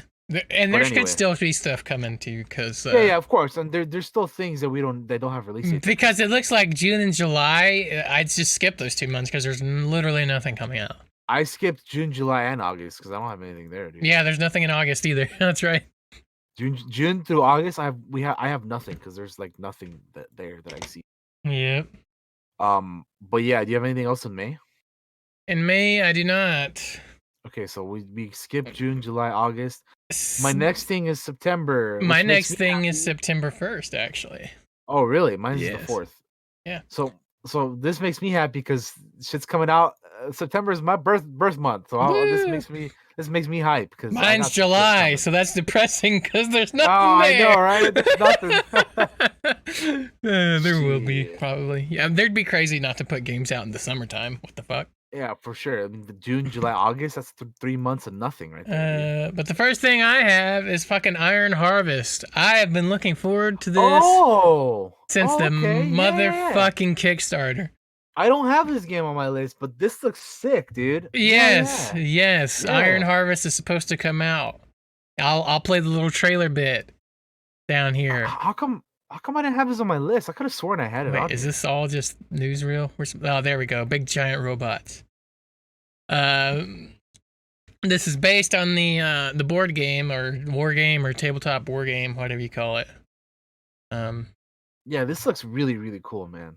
That's set during like this alternate kind of. I'm gonna read the actual plot of it because I'm just Alternate fucking history. Yeah. snowballing. Yeah. There's these giant fucking like steampunk mechs, and there's like it looks very Company of Heroes. If you've ever played Company of Heroes RTS strategy game, I'm really excited for this, man. And I've been like, I remember when I first saw the Kickstarter like years ago when it first started, and I was like, oh, I want this so bad.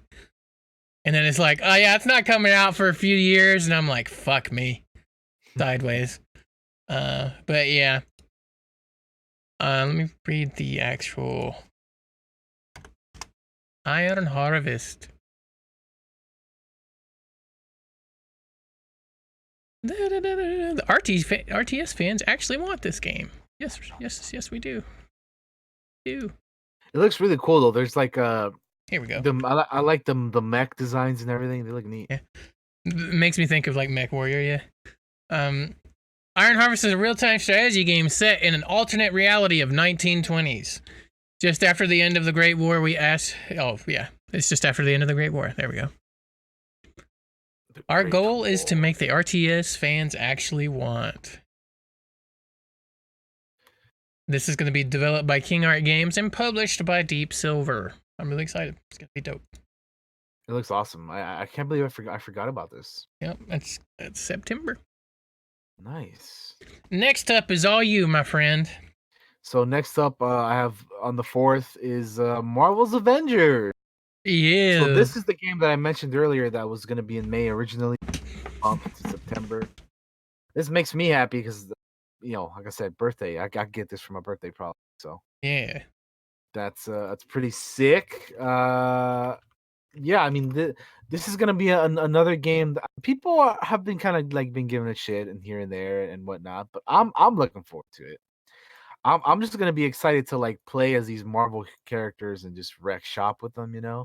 Like I can't wait to Hulk smash some motherfuckers and just light shit up with Iron Man and call upon the power of Mjolnir as Thor and everything. yeah. There's gonna be I think there's a 4-player co-op. There's like story missions. That's what I'm excited for. Things. See, Daniel and I were talking about this last night. We need fucking more co-op games in our lives. Yeah. We were talking about this. And yeah, this is gonna be a co-op game we could play, dude. Yep. So and it's Marvel, so I'm fucking hyped for that, dude. I'm excited for it, man.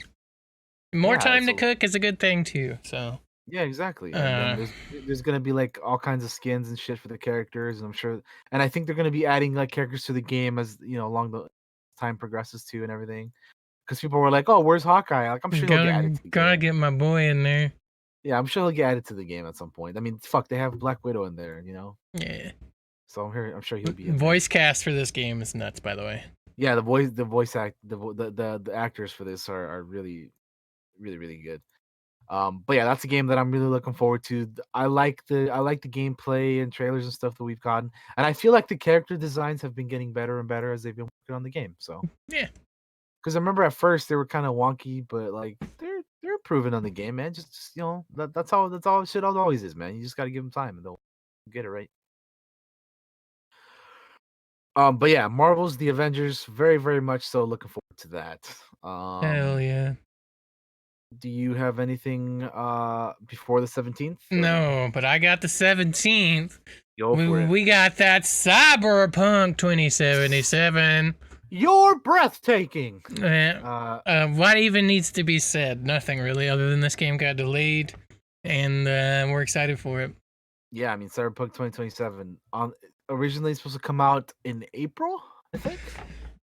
I think it was supposed to come out in April. I don't remember. But they got bumped to September 17th. So again, this is another one I can get from my birthday probably. Yeah. So very excited about that. I mean, if the game is anywhere near as good as The Witcher 3, I'll be. I Yeah. will say though that I kind of wish that this game gave you an option to do first or third person. Because Yeah. personally, I prefer third person games, but I know that this is strictly like a first person. Like I'll Yep. still play it and I'll still like it, but I don't know. I've just always preferred third person You'll be like personally. me, spend hours in fucking character creator and then never see your character again. Right? Yeah, pretty I'm much, actually dude. hoping there's a few cutscenes where they get the beast shown or something. So, uh, Oh, I'm sure there will be. Yeah, I'm sure there will. uh, but But yeah, yeah, we got Keanu Reeves up in the house. The Renaissance continues. the Keanu Sans, yeah, man. He's in everything. Um, And yeah, man. I mean, more that's more time to cook's good. So it's a very I always love this whole like cyberpunk steampunk type deal, you know? yeah, love that shit. It's just a cool fucking vibe. I can't wait to see what the city and everything looks like, and I just again, if it's anything like The Witcher 3, this is going to be a fucking another masterpiece of a game. But yeah, there's gonna be the whole Yep. lot to say other than we're really looking forward. Yeah. I don't really have anything. Well, oh, is there something else in this month you have? No, September. I only have 3 things in September.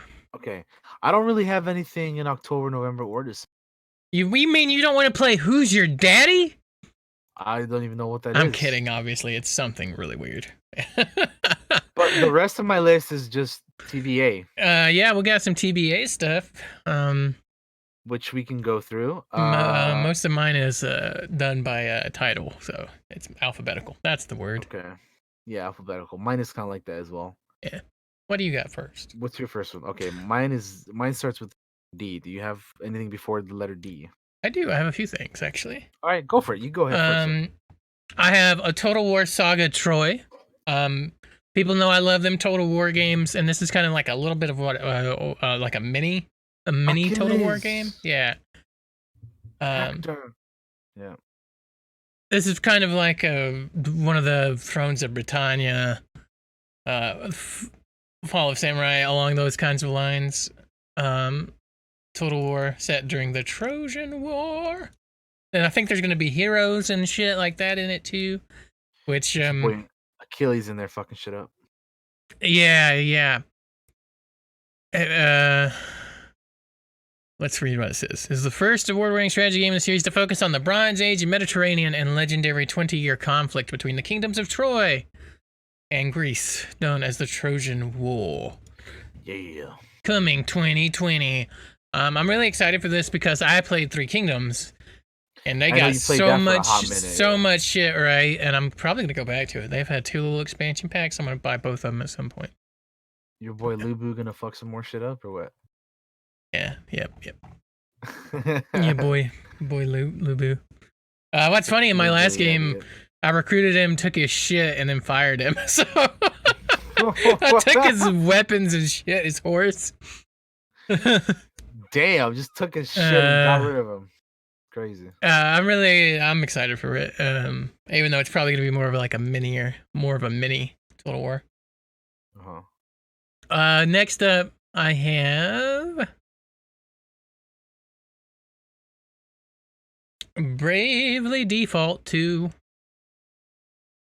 I played the original Bravely Default, was a big fan, and it's coming to the Nintendo Switch with a sequel. Oh. It's a role-playing like JRPG if you're into those. I'm not gonna say a whole lot of information on it. I'm just kind of gonna move on to the next thing because some of this stuff just doesn't have a lot of information on it. I'm just like because again, a lot of these don't have release dates, so or all of these that we're talking about right now don't have. We're just kind of going off what's out there, you know. Cook Serve Delicious 3. That's for you, Raven. Oh shit! Is that a thing they're doing? Yes, it is. It comes out. It's scheduled for the 3rd or 4th quarter of this year, of 2020. Dang. So that's crazy. If you're a big fan of Cook Serve Delicious, the 3 is coming.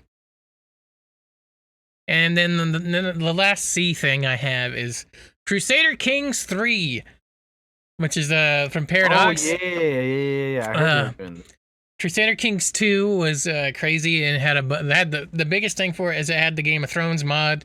That's like the thing, yeah. That a lot of people played. Yeah. The problem with these games is that they're very hard to get into. So I hope with like 3, they kind of reorient on trying to get people into it for like the first time ever, because they're complicated. They're complicated games. And that's all I got for C's. What do you got for D's? For D, I have Destroy All Humans, which is Oh hell yeah! kind of like a I think it's a reboot of the original ones. The original one came out like in 05, so that's forever ago. Yeah, But they were very popular. I remember Destroy All Humans being very popular. I unfortunately never got a chance to play them back in the. I never got to play it either. I do remember them being pretty popular.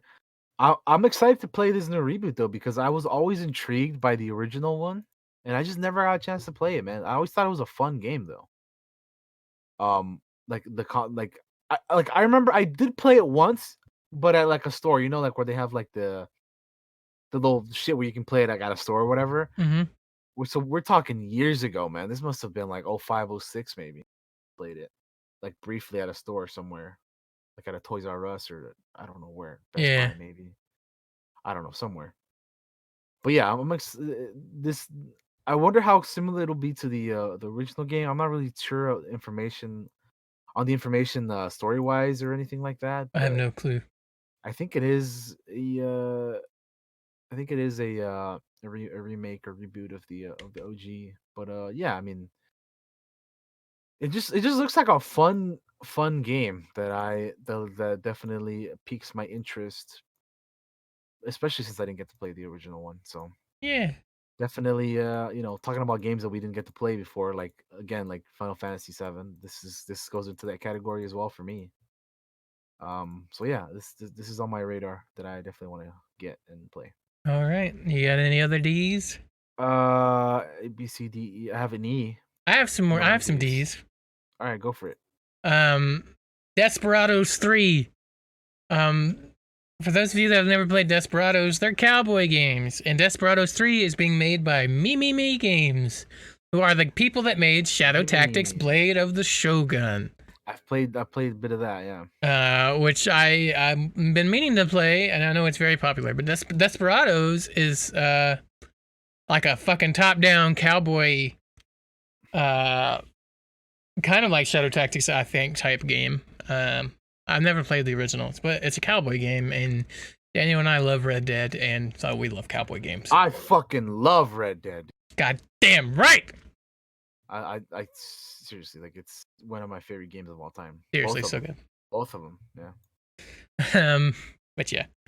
Next we have, I'm putting this one out here for Aaron, just cause. Okay. Digimon Survive. Digimon Survive is a survival strategy role-playing video game. I got a plan. Player choices influence the direction of the story, including the Digimon's digivolution process. Multiple playthroughs can result in different paths and different digivolutions. Jesus Christ, that's hard to say. The game will feature multiple endings. Oh, damn, multiple endings. The game will feature multiple endings, and should wrong choices be made, characters will be killed. Whoa, Digimon! Holy shit, dude! Getting dark up in this bitch. This sure ain't Pokemon. Nah, or Tim or whatever. I was gonna say this is the original Tim. The game is split into multiple types of gameplay, such as drama parts, search action, and free battle. Damn, interesting. Wow, I didn't think they would go that far in terms of killing people. Yeah, I want to see it. I'll check it out. What the hell, Digimon? That's pretty nuts. I have Digimon Cyber Sleuth on my wish list, by the way. Like, I want me a Digimon game. That's pretty nuts. My next one's E though. Do you have anything else? I got one more D. Okay. Which is Dungeons & Dragons Dark Alliance. Oh. This Dungeons & Dragons Dark Alliance is an upcoming third-person action role-playing game developed and published by Took Games. I can't say it. It is the third main game in the Dark Alliance series, itself based on Dungeons & Dragons. It is a spiritual successor to Baldur's Gate Dark Alliance and Baldur's Gate Dark Alliance 2. It is set for release on PC and consoles in fall 2020. all the D&Ds, making its way back. All right. We're on the E's now, my friend. E. I only have one E. I think I don't know maybe what you it have. is, maybe. I have one. Okay, so the one that I have, I think is it's pretty. It is exactly What I think it the is. same one that we have. So you can go ahead and go for it. Yeah. Empire of Sin. Yep. The Romero Games. mobster XCOM. Yeah, this game is being developed by Romero Games. For those of you that don't know who Romero Games is, allow me to give you a history lesson on Doom. Romero Games is run by John Romero, who was a designer, programmer, and developer in the video game industry. He's best known as the co-founder of id Software and a designer for many of their games, including Wolfenstein 3D, Doom, Doom 2, and fucking Quake. So there's your history lesson. John Romero's a goddamn legend. But Empire of Sin is a mobster based like XCOM game. In the game, players take the role of one of several mob bosses inspired by real-life figures in Chicago during the Prohibition era. The player uses the boss to control the actions of their underlings and take over opponents' businesses and recruit new members to their cause while defending their own empire from other bosses. So you have bosses in here that's kind of like based on like actual historical figures. I think Al Capone is in this bitch.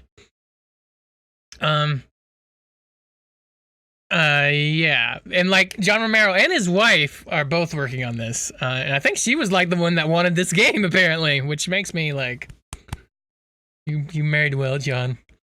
Yeah, I mean, yeah, it says here that she's the designer. Yeah, I'll even read a little bit to you. Empire of Sin is being developed by the wife and husband team, Brenda and John Romero of Romero Games, with Brenda as a lead designer. According to John, Brenda's past game development history, which included the Wizardry video game series and board games based on historical scenarios, had given her great insights into role-playing games, with creating gameplay systems that focused on character interactions. The Prohibition era ideas behind Empire of Sin has been something she's wanted to do for 20 years. This led to the pair seeking Paradox Interactive as their publishing partner, given that Paradox is well known for historical simulation games. Nice. I'm really excited for this. I cannot wait for it. It looks pretty cool, yeah. I love XCOM style games, and this looks like it goes a little bit beyond that. Did you ever play like the game Mob Rule? Like back in the fight? It's like from fucking 1999. It's old as shit. It's an old RTS mob game. No, I never played that. But anyway, that's Empire of Sins, guys. Check it out. Got any Fs? Let's see. For respects. No, I have a couple G's, but no Fs. Yeah, let's move in the G then. You go ahead and start us off. I know which one you're looking at. First one I got here is probably my most anticipated game. Is Ghost of Tsushima. Yeah. Now, I love absolutely, like literally everything I've seen about this game. Same. It's Sucker Punch, working on it. It's gonna be like one of the last PS4 games that's gonna be made because that's right. You know, it's coming out in the summer, and as we know, the PS5 is coming out in the fall. So this will be like one of the last major PS4 releases. But goddamn, dude, this game looks. Not only does it look absolutely beautiful, like just like looks wise, I the gameplay looks so much fun, and like the characters look. The main character, the Ghost, looks fucking awesome, and I just literally every time I see this game, I want it like now, you know. And that's like I could say that probably for a few other games, but this is the one where like ever since I saw it, I was like, I need this game, dude. It just looks absolutely phenomenal. I cannot wait to play it. Again, there's no release date, but it's coming out in the summer, which by the way, we have 3 months in the summer that have nothing. Yeah. June, July, and August. It could go easily fit into one of those slots. July, do it for my birthday. Do it. Right? It could easily, you know, slide into one of those summer slots. Straight up. And I mean, this game is just, I can't say enough good about it, you know? Like everything we've seen just looks amazing, so. It does. So the year is 1274. Samurai warriors are the legendary defenders of Japan until the fearsome Mongol Empire invades the island of Tsushima, wreaking havoc and conquering the local population. As one of the last surviving samurai, you rise from the ashes to fight back. But honorable tactics won't lead you to victory. You must move beyond your samurai traditions and forge a new way of fighting, the way of the ghost. As you wage an unconventional war for the freedom of Japan. So there's a lot of gameplay and trailers and stuff you can look up. You guys can look up. I believe there's also a free if you go to your PSN store, there's like a free theme you could download. Oh yeah. So get that because I definitely got it. And yeah, I mean, just good job, Sucker Punch, with everything you guys are doing over there. I cannot wait to play your game. I just yeah, like nothing but good things to say about this. I'm like looking at all the games this year. This is probably honestly my most anticipated game. Yeah. Like That's there's a fair. lot of stuff that I really want to play, like Avengers and Cyberpunk and other things, but Ghost of Tsushima, I think it's also because I've been waiting for this game for longer than a lot of these other ones, you know? So Mm-hmm. I've been anticipating it for longer. So yeah, just for me, this is like my most anticipated one. I just again I can't wait. Yeah. What you got next? Next up I have Godfall, I don't know anything which about this. this is gonna be like one of the first PS5 games that's Oh coming out. boy. So this is gonna be one of the introductory PS5 games coming out. There was a leaked trailer that came out, but I haven't seen it. I I haven't don't know if either. I don't know anything about yeah. this. So yeah, this is gonna be. I haven't seen gameplay or anything, but I guess apparently There's some out there in the world right now. But this is gonna be a PS5 and Epic Games Store game coming out at the end of the year. Hmm. There's a reveal trailer. Oh well, I mean, well, actually, was that the E3 thing? That might have been the E3. Anyway, Could be. that's coming out. It's gonna be a. They describe it as a third-person fantasy looter slasher focused on melee combat. So that's how they describe it. Huh. Cool. Um, and it's yeah. I mean, all I know about it is that it was gonna one of the first PS5 games, and now apparently it's coming to the game store. Um,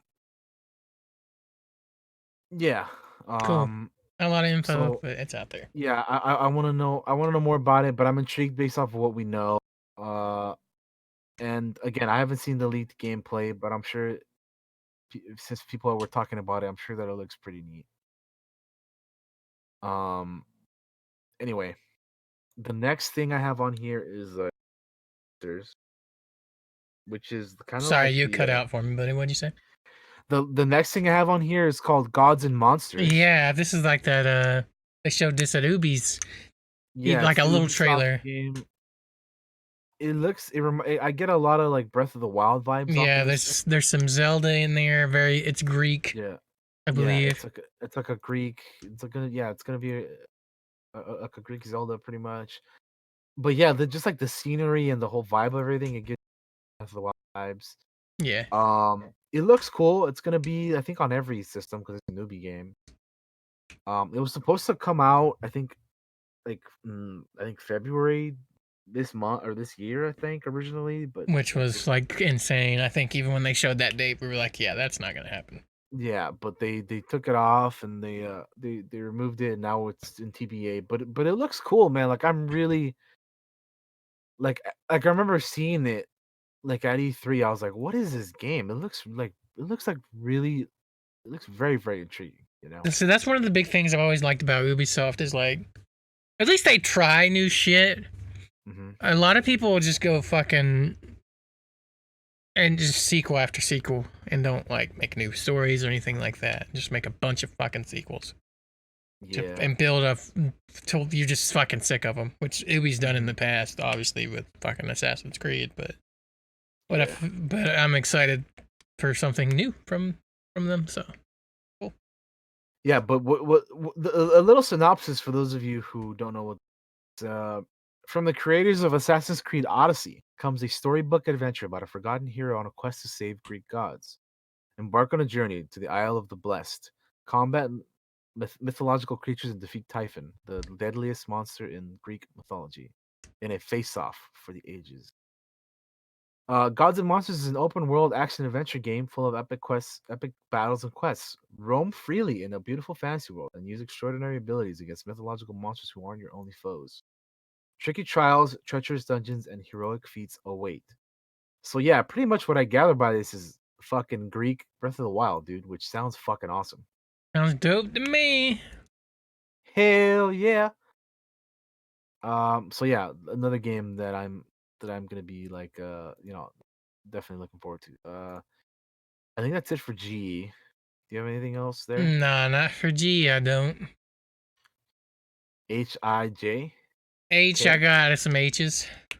Okay, go for I it. got, it's not for me, but it is for some of these people. Halo Infinite. Oh, is that the new That's one? gonna be the new Halo. The next gen one? Yeah. Gotcha. Halo, or Halo 6, I guess. Halo Infinite Yeah. is upcoming first-person shooter. It continues the story of Master Chief as the third chapter of the Reclaimer saga, or whatever fucking Halo calls it. It will be this. I didn't even know that was the name for it. It's the sixth game in the franchise with Master Chief as the protagonist. The storyline of Halo Infinite will be much more human, with Master Chief playing a more central role than Halo 5 Guardians. E328 trailer indicated the story will be set on a Halo ring and showcase the design of Master Chief's new Mark armor. Return to the design seen in Halo 2 and 3. I'm not a Halo guy. I think the franchise is way overrated. But that trailer was dope. I'll give it that. And I like the people love first Halo. 3 Halos, but other than that, like I was never really an Xbox guy. Like I own an Xbox, the original one, so I played a lot of Combat Evolved, which is the first Halo. But then Halo 2 and 3, I played with like a cousin that had an Xbox, but I was never really a Halo guy. Yeah. But I played the first few. But other than that, yeah. Next in the H's, I have Hades. You can already kind of play Hades a little bit. It's got some early access. Oh yeah, this is the people behind the fucking shit. What's the game that I'm thinking of? It's the Bastion and what's the other one? Damn it, there's another one. I don't even remember, man. Super Giant Games. Transistor, that's the one. Yes. Yeah, it's the same those same people. Yeah. It's got some early access. You can play parts of it, I believe. Out there, you take on the role of the Prince of the Underworld, who is trying to escape the realm to get away from his dispassionate father, Hades, and reach Mount Olympus. His quest is supported by the other Olympians, who grant him gifts to help him fight the beings that protect the exit from the underworld. I love it because I love Greek mythology, and it is dope. So, I've always really liked Greek. Yeah, man. Even them age of mythology games. One of the cooler mythologies, Greek and Egypt, I think, are like two of the coolest ones. Absolutely. But yeah, Hades. And I got another H. Humankind. We saw like a small glimpse of this. Oh, yeah. And it's basically like Civilization. And I love those. I love like Civ and all those, and I'm curious to see out another one. Those 4X games. But there's not a lot of info out on it at the moment. There's like a little video somewhere. Go check it out. Humankind. Boom. Yeah, there's stuff out there. You can just like look it up on Steam. Really. Yeah. Do you have a K? Because I have a K. I have. I don't know. Kerbal Space Program 2. Not really for me, but it's out there for those that are fans of the first one. You're getting a sequel. Boom. There you go. Supposedly sometime in the second quarter. I never really played it. I had friends that are huge or were huge into it when it was out. So cool. How about them L's? L's, I got an L. All right, hit me. I have Lego Star Wars: The Complete Saga. Yeah, boy. I've always loved the Lego. I've always had a blast with them. They're just fun, like they're like really if you have somebody to play with, they're such a blast. But even just playing them alone, I think they're like really really fun. I've always enjoyed playing them. You know. Yeah. And this one is gonna have uh did I say the complete saga? Is that what I called it? Yeah. Okay, well that my mistake. The complete saga was the original complete saga, which came out like 10 years ago, I think, at this point. Yeah. On the PS3. But this one's called the Skywalker saga, which has all 9 of the Skywalker movies in it. For the first time, it'll have like episode 8 and 9. Because they did the Force Awakens game a few years back, but that only had like the Battle of Endor and like episode 7 stuff. Fucking Lego games are bomb. But these are fun, dude. Like I really have a lot of fun, and they're gonna be like redoing the Lego games with this game. Um, um, like Blind Wave when they went to E3, they said they got a chance to play it over there, and they said that they're like completely redoing like the way these games are. So I'm excited about that, like the retooling of these games, because they both they've kind of been the same for a little while, which is not bad because I like them, but like it's cool to get like a different take on these games, right? Yeah. Like a new like a breath of fresh air to these Lego games, which I'm excited about, and Star Wars, so I'm there for it either way. And yeah, I'm just it's gonna have all 9 of the movies. I always have fun with like the character creator too. It's just like a fun little thing.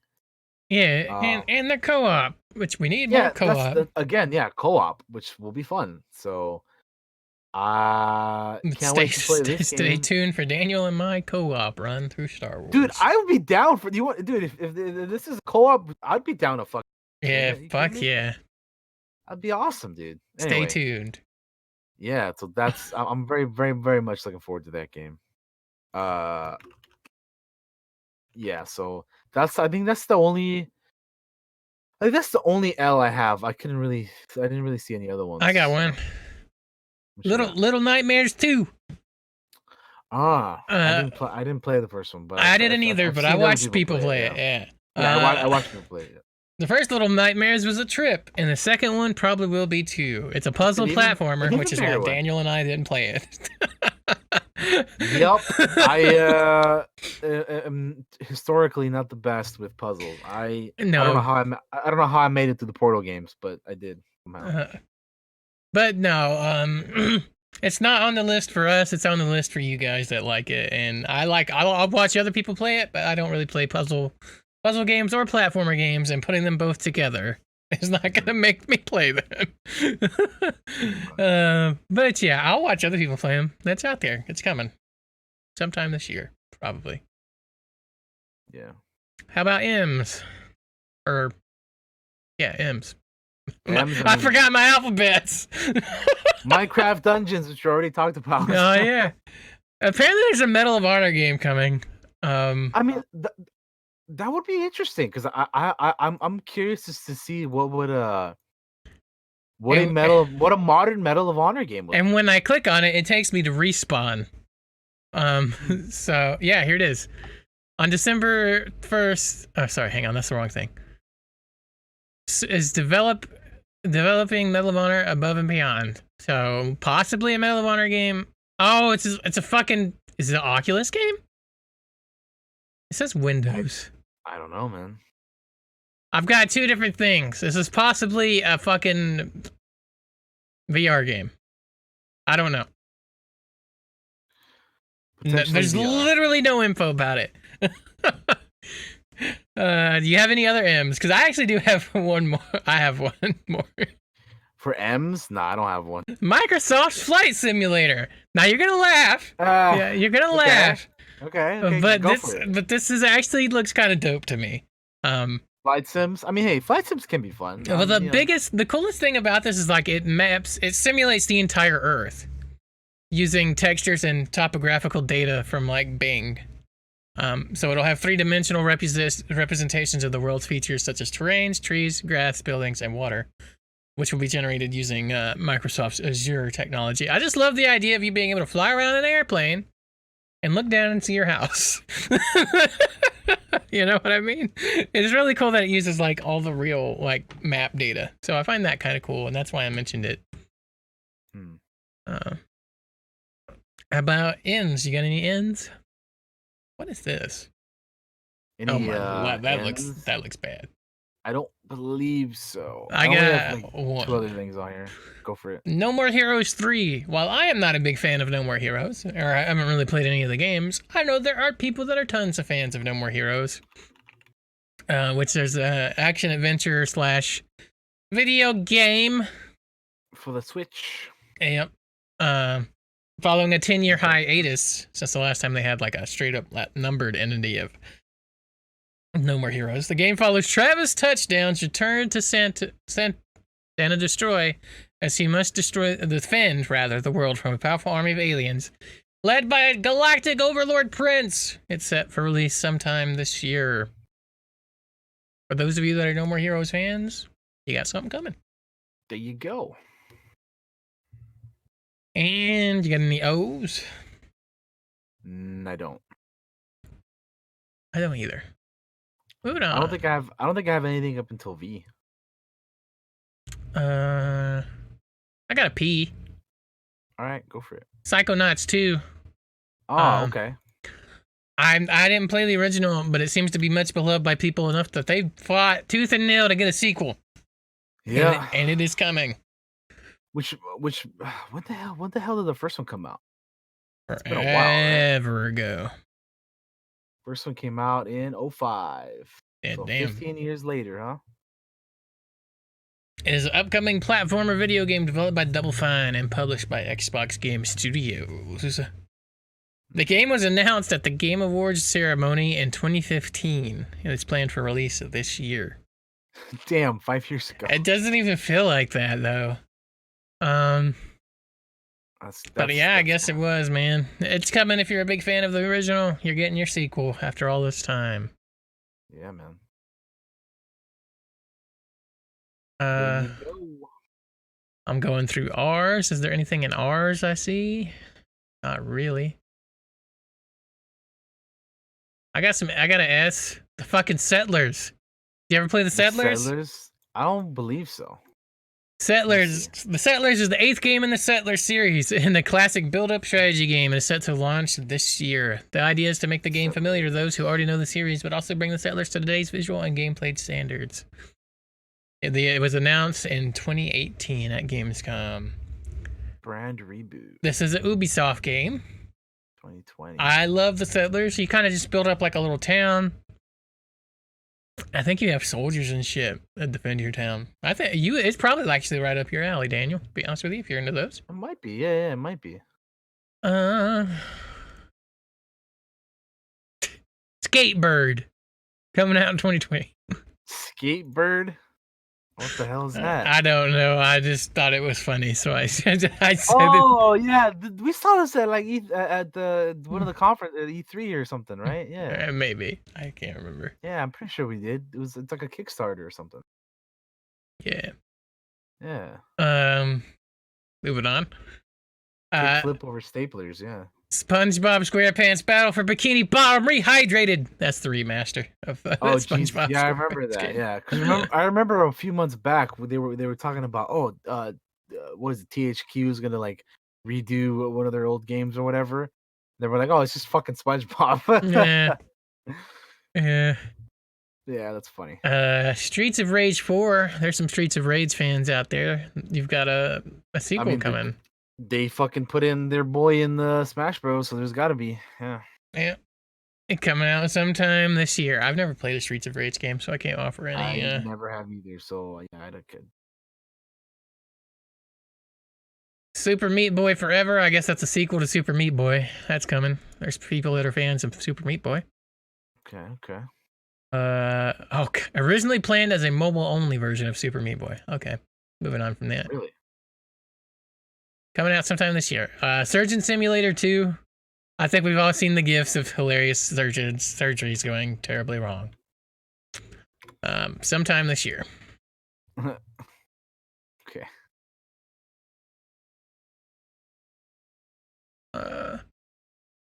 There's a remake of System Shock coming. Oh, cool. Yeah, that I had heard about. That should be cool. Yes. That should be cool. I didn't have it on my so because I didn't know when the hell that was coming out. Yeah. Tales of Arise. I'm in the tease now. Okay. I have played some of the Tales games. Have you ever played a Tales game? No. We I saw a have not. little bit of trailer video. Actually, I think we saw quite a bit of trailers video for We this. saw some of it at one of the game things last year. Yeah. I didn't even know if it was E3 or something else. They're action role-playing games developed and published by Bandai Namco. The Tales games are very popular. I've played some of them. I don't know if I've ever beaten one.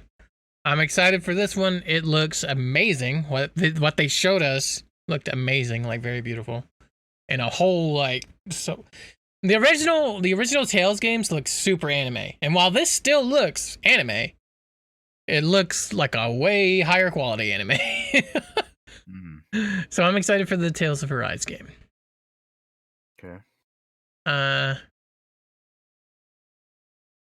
Is this game still coming, or was this canceled? I can't remember.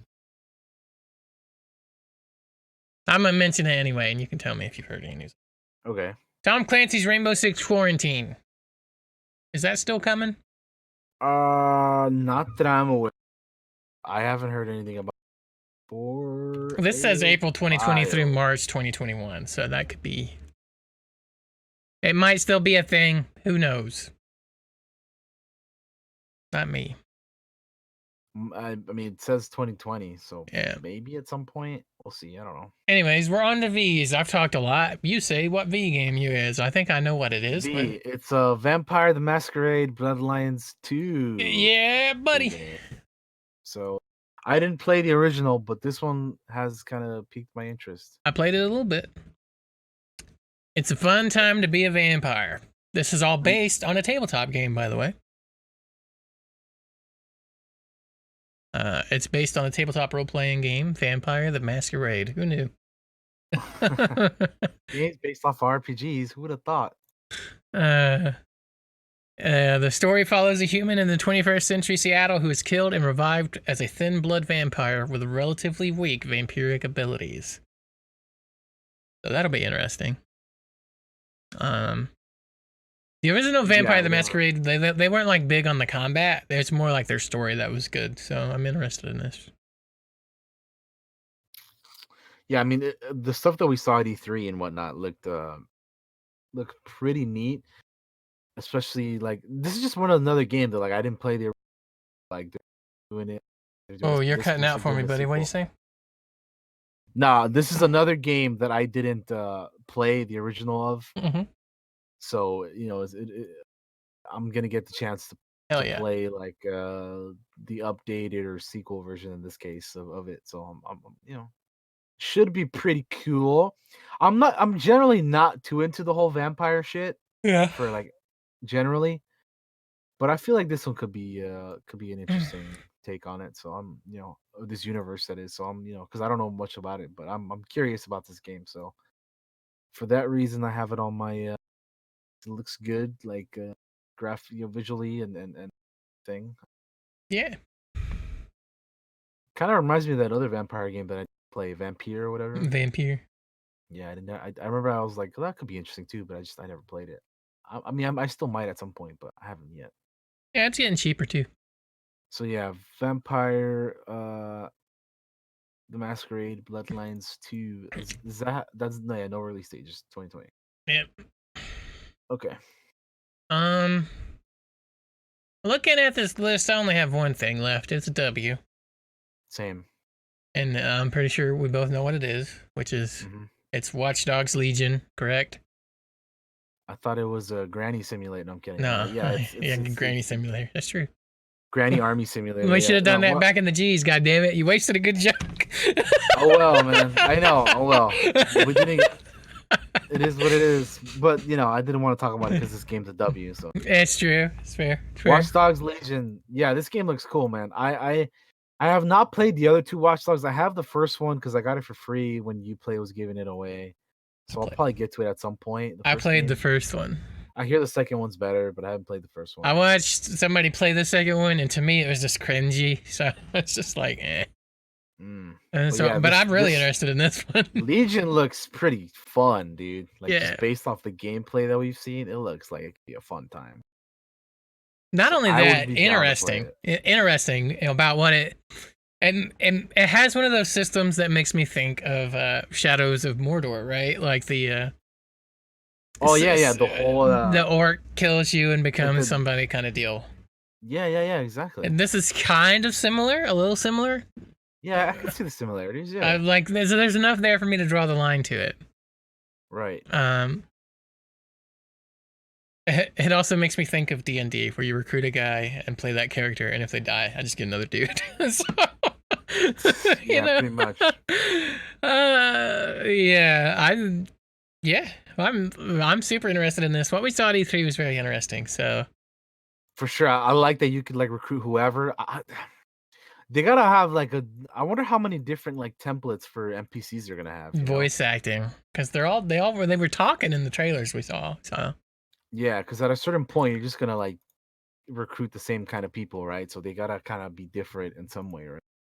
yeah, I'm I'm interested to see if Ubi pulls this off. I'm interested to see if this game even comes out. It will. I just, Uh, you never know. I, yeah, Uh, I guess you're right, but uh, it really does look pretty fun. Great. It was yeah, supposed to originally come out in March, but what we saw looked cool. So definitely. Like I wasn't sure what to expect when we first saw it at E3, but I was pleasantly surprised, you know, quite a bit. I really liked. I really like what they're doing with this game, so I'm all about it, man. Bring it, Ubisoft with some Watchdog Legion. I wonder, like, who's gonna be the first like person to like actually recruit an entire army full of grannies, whatever. I wish they'd let you change names, because I've fucking named somebody Tyler and watch them die immediately, just like my XCOM runs. XCOM, yeah. You just have a. I gotta hunt. I'll have to hunt down somebody named Tyler and just pretend that it's Tyler.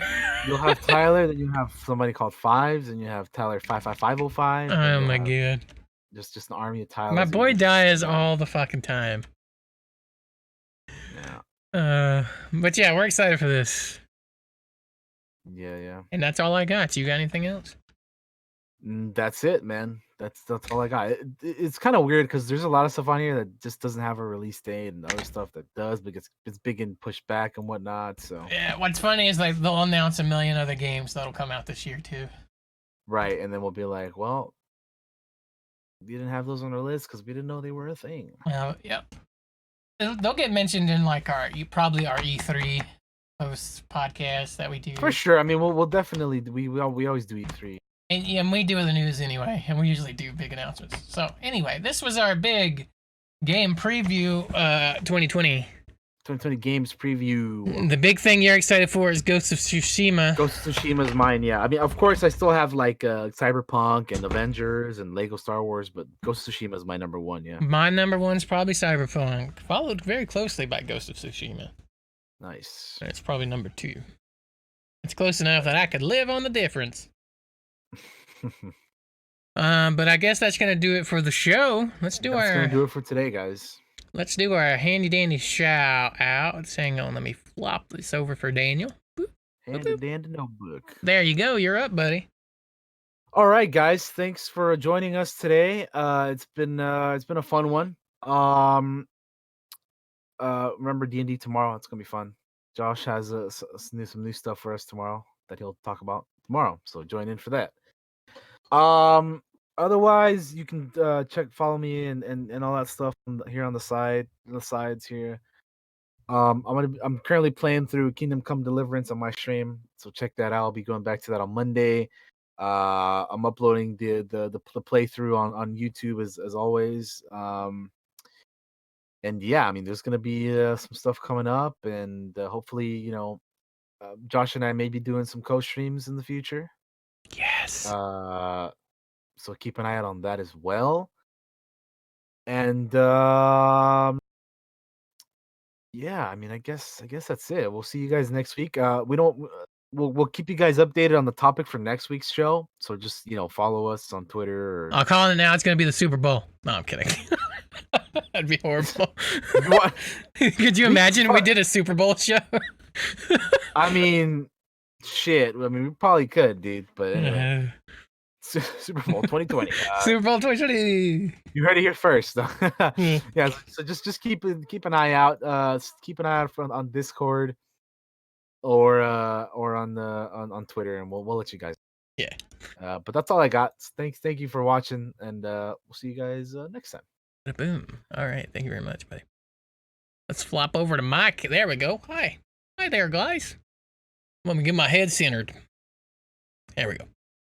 Like Daniel said, make sure to come by tomorrow at 6 p.m. Eastern Time for Frozen Decimation. I have learned some things and done some things, and it's going to be a good time.